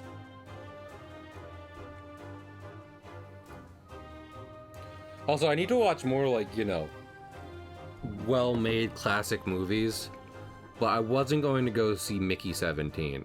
I know that's got... Actually, that's got done by the guy from Parasite, right? And I fucking love Parasite. Mickey 17. This is what the stream is now. I'm so sorry about this. Directed by... You completed One Egg Woman. Bong Joon-ho. Yeah, well, that's about how these streams go, is I complete, like, one thing on it, okay? No, I was just saying that as a positive. One Egg Woman done. One Egg Woman, start looking things up about movies you're not watching, so... But yeah. I've said this before, and, like, I do need to break out of it to some extent. For example, to watch something like The Thing, because it's yeah, that too, and The Thing, which are both in the same universe, as we all know. Here's the thing. But what was I just thinking of? Damn it. Oh yeah, but like there's lots of movies where I'm like, I would rather not watch that, because honestly I get enough of that in real life, and I feel like Mickey 17 is one of them, because like, yeah, it's sci-fi, but it's like, oh, a movie about a job exploiting its worker to his detriment. Well, that seems what? No. So, like, I feel like I'd rather be like, nah. There are other movies I need to see, so maybe I put that one on the back burner. Maybe. Yeah. Let me go watch Sonic again, because Sonic is nothing like real life, but it is good. So, Heroes. Sonic Heroes. I like that game. I like Metal Sonic, so by extension, I like that game. I just realized I have to draw an entirely different base for fucking Ricky, who I'm not going to draw right now. But oh my lord. Ricky's base, Gudetama. If everyone else is egg, Ricky is egg Super without shell. egg. Yeah, exactly. Gudetama is not that thing. Is it the character where it's like literally a yolk and he's just laying down the entire time? Yeah. Okay. He's great. He's just like, let me see. He's just.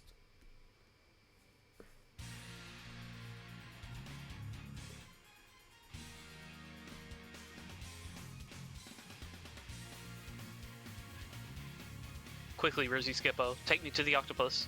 Quickly, Rizzy Skippo. Spawn in Gudetama. There he is. I believe you can do it. He's the security chairman. He can let Gudetama in. Is Pig around? I have a question for him. I have a question for him. And if he's not around, I'll just continue as normal. I just want to draw. I look at Mela and like, she's cool. This is just Nurse Joy. Like, am I going insane? This could just be Nurse Joy. What do you think, Resident Pokemon Man? What do you think? Is this a Nurse Joy YN? Definitely looks healer. Well, like, she almost certainly is. I'll just draw her at normal. Yes, you're going insane. Well, I should have known that because I talked about trolls for 20 minutes, but... Truly. But, I don't know.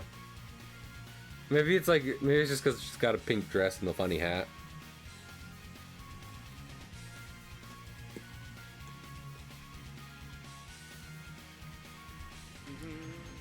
She's the healer. She is mage. I thought she was Mela, not mage. Anyway. No, you fucking... How dare you? How dare you do that to me? You rat bastard. She's got fun shoes on, I will say. I love... Speaking of dumb media I know more about than, like, classic media, Kingdom Hearts. Fucking... If I needed any more reason to not play Kingdom Hearts game past 3, then they gave me enough by making Sora progressively more realistic. Because I fucking love big clown shoes and things with like big cuffs and what have you on them. So. But you don't like photorealistic Sora behind you right now? No, not really. I think you only think that because of that. That could be true. I am wildly face blind. Yeah, like I'm basically a Hitman NPC. If Wild thing for an artist to say.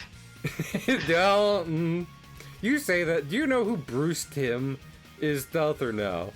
Not even remotely. Okay. Just look up like some like Bruce Timm art style. You'll get what I'm saying.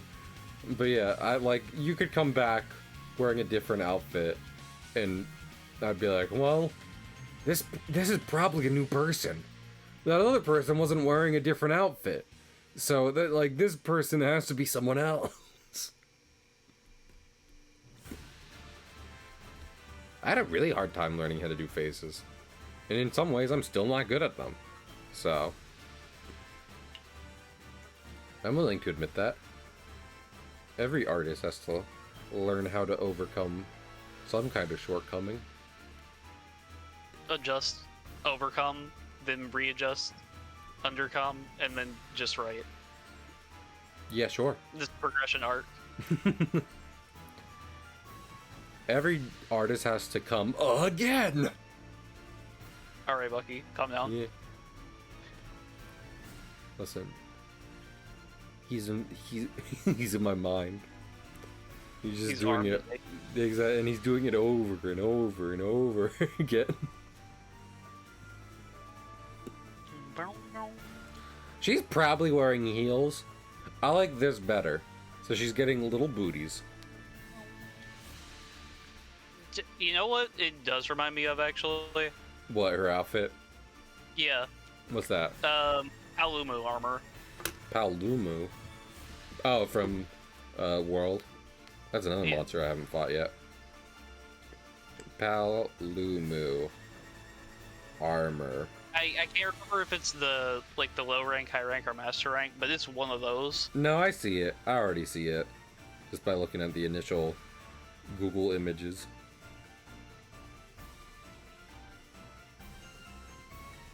I'm surprised he didn't come back for Rise.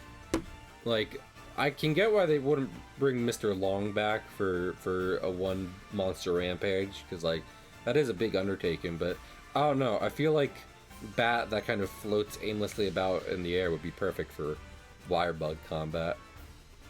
But he is nowhere to be found.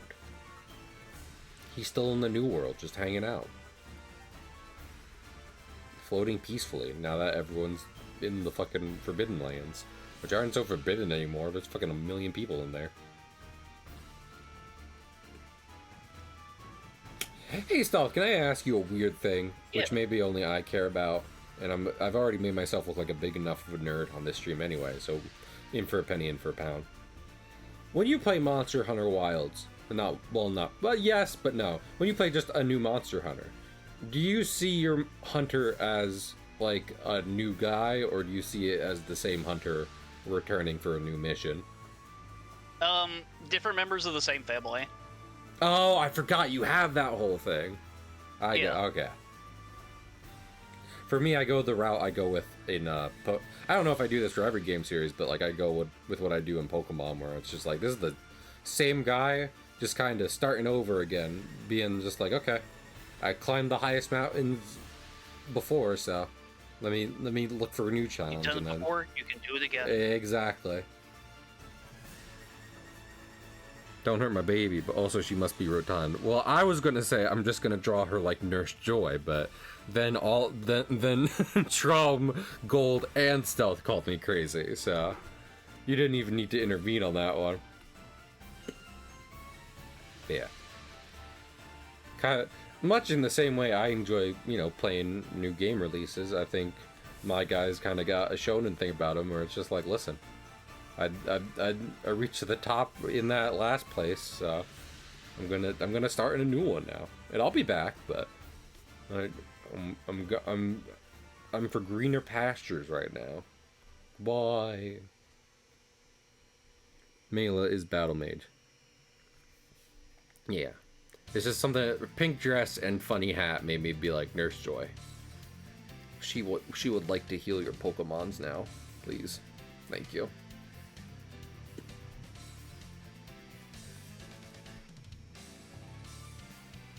Stealth, different nerd question.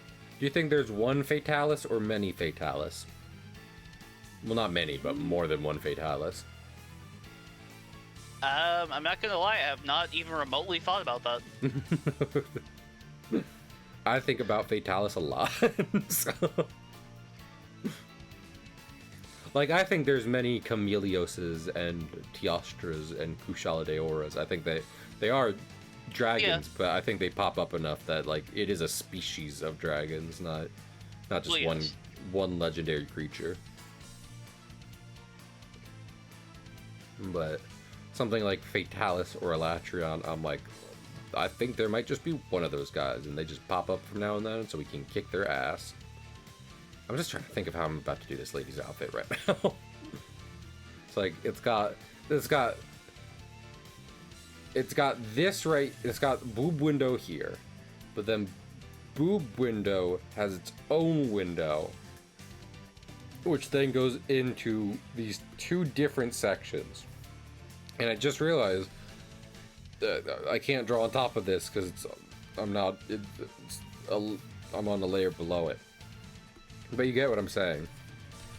There's many folds to her clothing, and it's very confusing to my eyes and brain.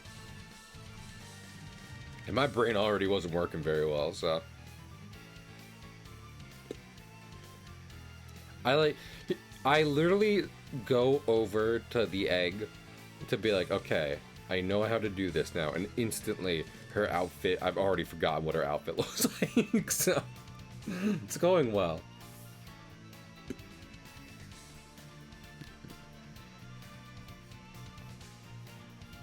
Yeah. I definitely feel like one reason I haven't minded Rise's story, not Rise's. I do like Rise's story as well. I like the just the whole village of Kimura, and then being just like, we got this. But why I didn't mind Wild's story as much is in part because it kind of ties to greater Monster Hunter lore that's mostly been in the background for the series, and I fucking love that shit. So, which is one reason I want Fatalis to show up in it. So, I'm just like, yeah, it's fine. I don't care. Give me the sweet lore, baby. Let me unravel the mysteries of the history. DuckTales. Ooh. Every day they're out there making DuckTales. Oh, whoa.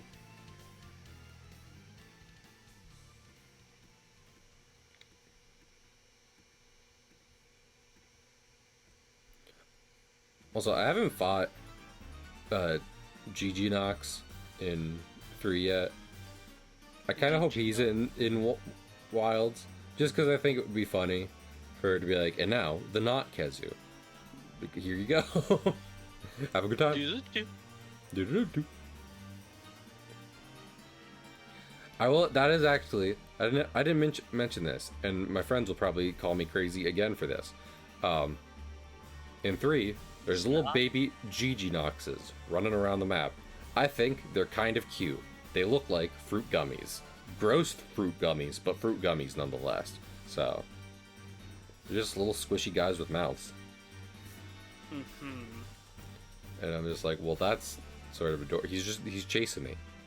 And he's kind of cute. Adult one, not so much. That is a leech. So, and leeches are not cute. Decidedly. I don't know if I've said this on stream before. I used to have, it's weird that Kezu has become a monster I'm associated with, because when I was a kid, I used to have a decently large fear of leeches, of jumping into a body of water and getting a leech and being like, I have to get rid of a leech now. That and tornadoes. Those are my 2 big fears as a kid. And were those applicable in New Jersey where I went to the saltwater beach? No. But that didn't stop child me from being afraid of them, so. Children don't have fears that make sense. They're just afraid. So, you know. Maybe what I do is like this. I feel... Where's... What's her face? Because this feels...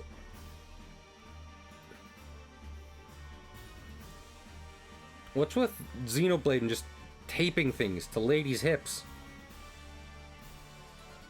Please stop layering them. It's like trying to fold origami over here.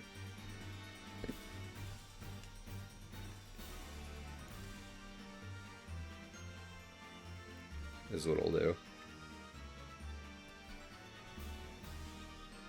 Yeah, that'll work.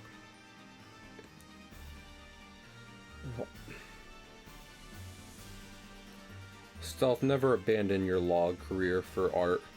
It's so hard. I did not plan on that. No?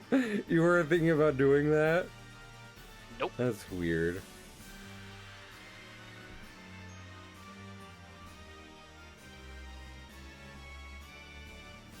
That was always one of my favorite things when I used to watch Game Grumps. Was Brian, who was like, well, I was a fucking like physicist with a PhD, but I left that to make funny songs on the internet. So that's that's my lot in life. And I remember he was even talking like, yeah, my coworkers was like, no, that's what you like to do, man. Go for it. And that's fun to hear.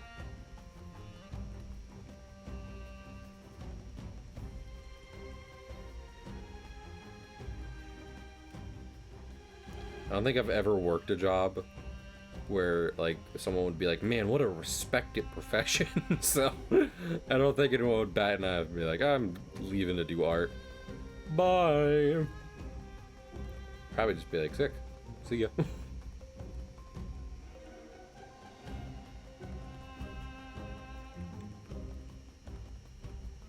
That being said, that also means I don't have like a PhD in something that I'm not going to use when after pursuing my dreams, so that's probably good.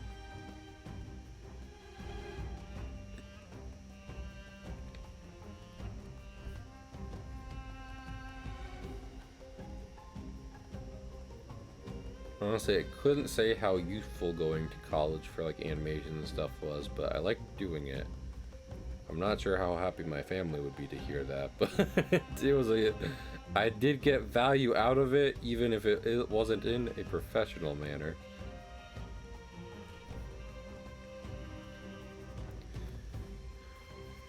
And heck, I loved, one of my favorite subjects wasn't even necessarily like silly cartoon stuff, it was art history. I thought about the art history class I took a lot, because I liked learning about ancient cultures and shit. It was cool. I think there was like 1 or 2 assignments where my teacher was just like, we live in Philly. Go out, find a museum, look at it. Like, she just said, go to a art museum. Come back with something. Like, alrighty, boss. But you aren't supposed to touch the art. Come back with something. Okay. It doesn't belong in a museum. I forget which one I went to. In the black market. I'm selling it. I need money. Teacher salaries are shit. Right now and forever.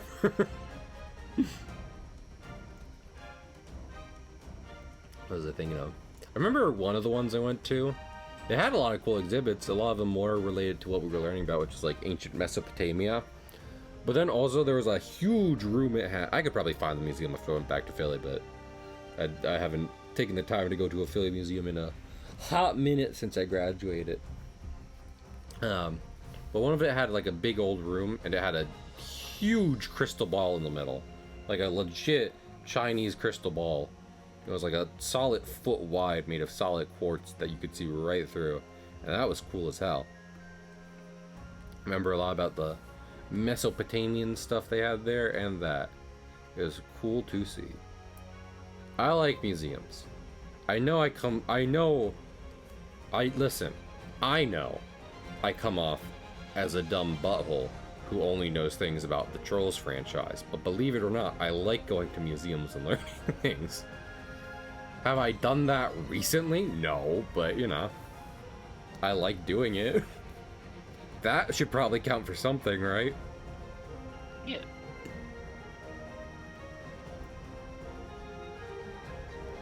Sometimes the smartest thing you can know is that you don't know anything, really.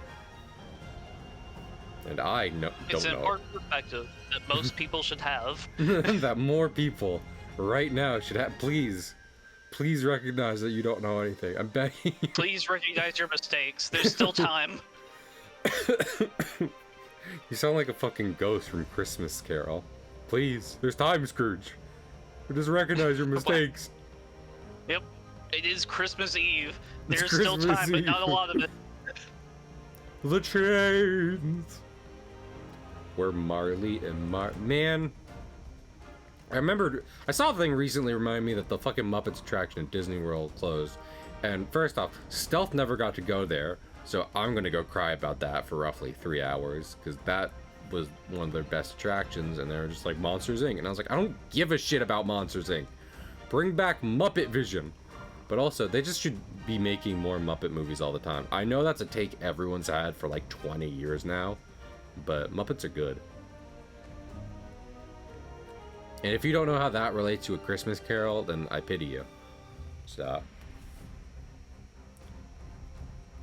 go watch Muppets Christmas Carol.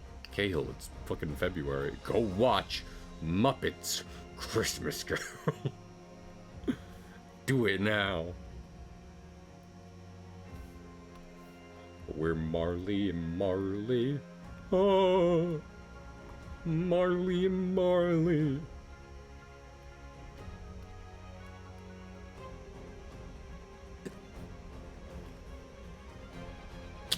Stealth, what's your favorite version of the over 200 adaptations of Charles Dickens' A Christmas Carol?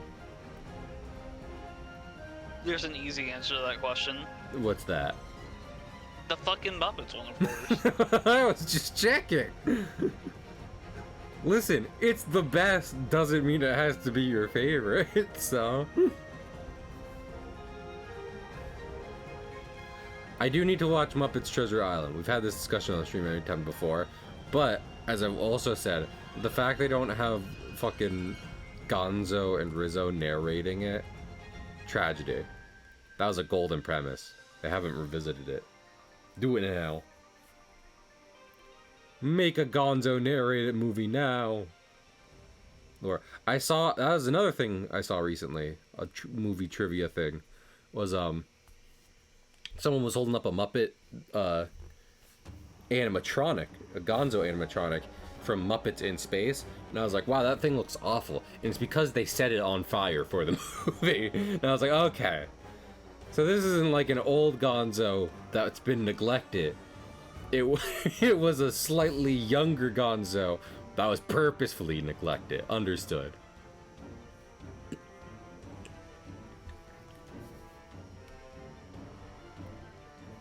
Now that I'm looking at it, she does look like she's wearing fucking like Monster Hunter outfit something. Like I looked at her little like cape right here and I was like, Uthuna? Is that you? Even more so, like I was saying Lumu armor at first, but Yeah. she looked like one of the guild marms. Yeah, she... I mean, listen, it's fucking... It is... anime suit, so like to a degree that is a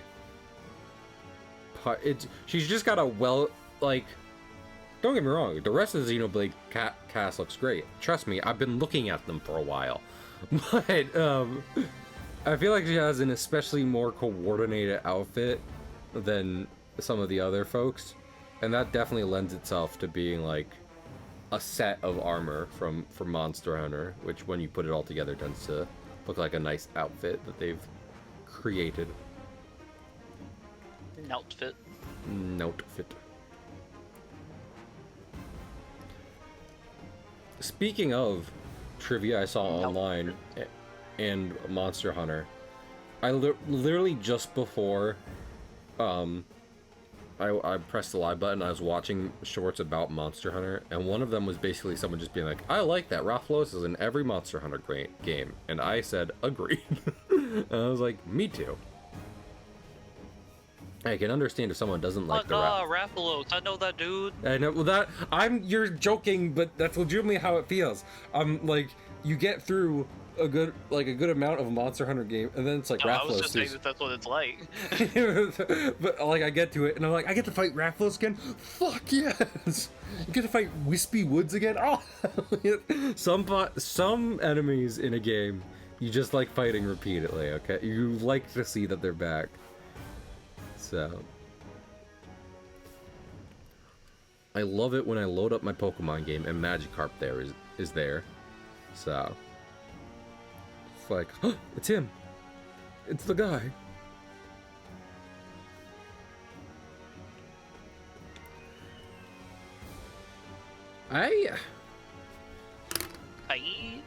Real quick. Also, you know what? No. Here's what we'll do. We'll just split the dress down the middle. Because I don't think it's really going to work for us to have like this kind of weird corset thing she's got going on. It's not really going. I will draw her little cape, but that's a different time. Let me check something. Are they doing an Ash versus Yugi death battle in as part of their thing? Did they announce that? They announced a lot of ones that are coming up. No, I don't think that's what it was. Have you been watching recent? I just looked up the word death on YouTube, so I'm on a watch list now. Give me 1 second. I know they announced a lot of them when they were raising funds after going independent. I was thinking about that earlier today. No, it was 2 anime villains. That's the next one. All I was thinking about, as I was talking about like mascots of different franchises, is I was literally thinking earlier today, it's like, I don't think Ash really has much going against Yugi's literal like god cards, unless he himself gets some legendaries, because his strongest guys are Charizard and Pikachu, but you know, you got the fucking wind. You got the Sun Dragon of Ra, so that's different. Granted, Charizard fought Entei, so yada yada yada power scaling. All right. He's got some other strong dudes. Like nothing compared to a Duel Monsters arsenal, but he's got Infernape, Reptile, Greninja. I think he's got a lot of good mons.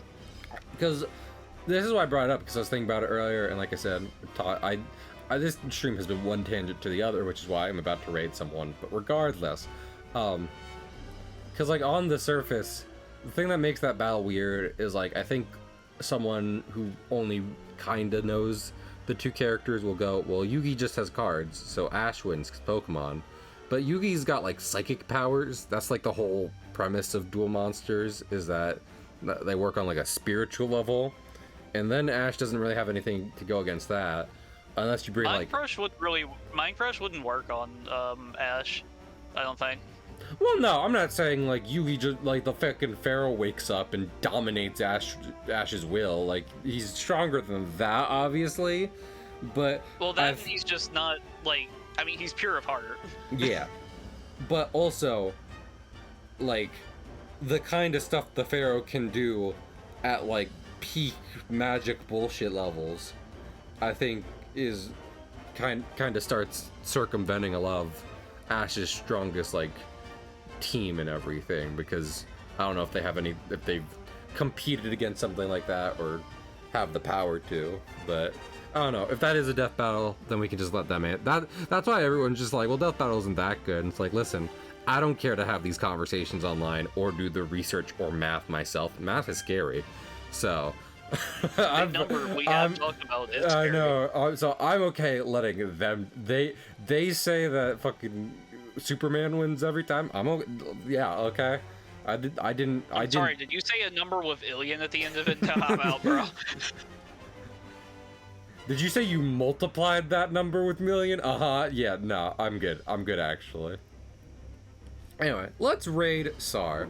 He's playing Monster Hunter, which is always fun. What is that? Wait. I wonder if he's seen Rathalos yet. I wonder if he knows who Rathalos is. I hope so. But yeah, thanks y'all for coming by.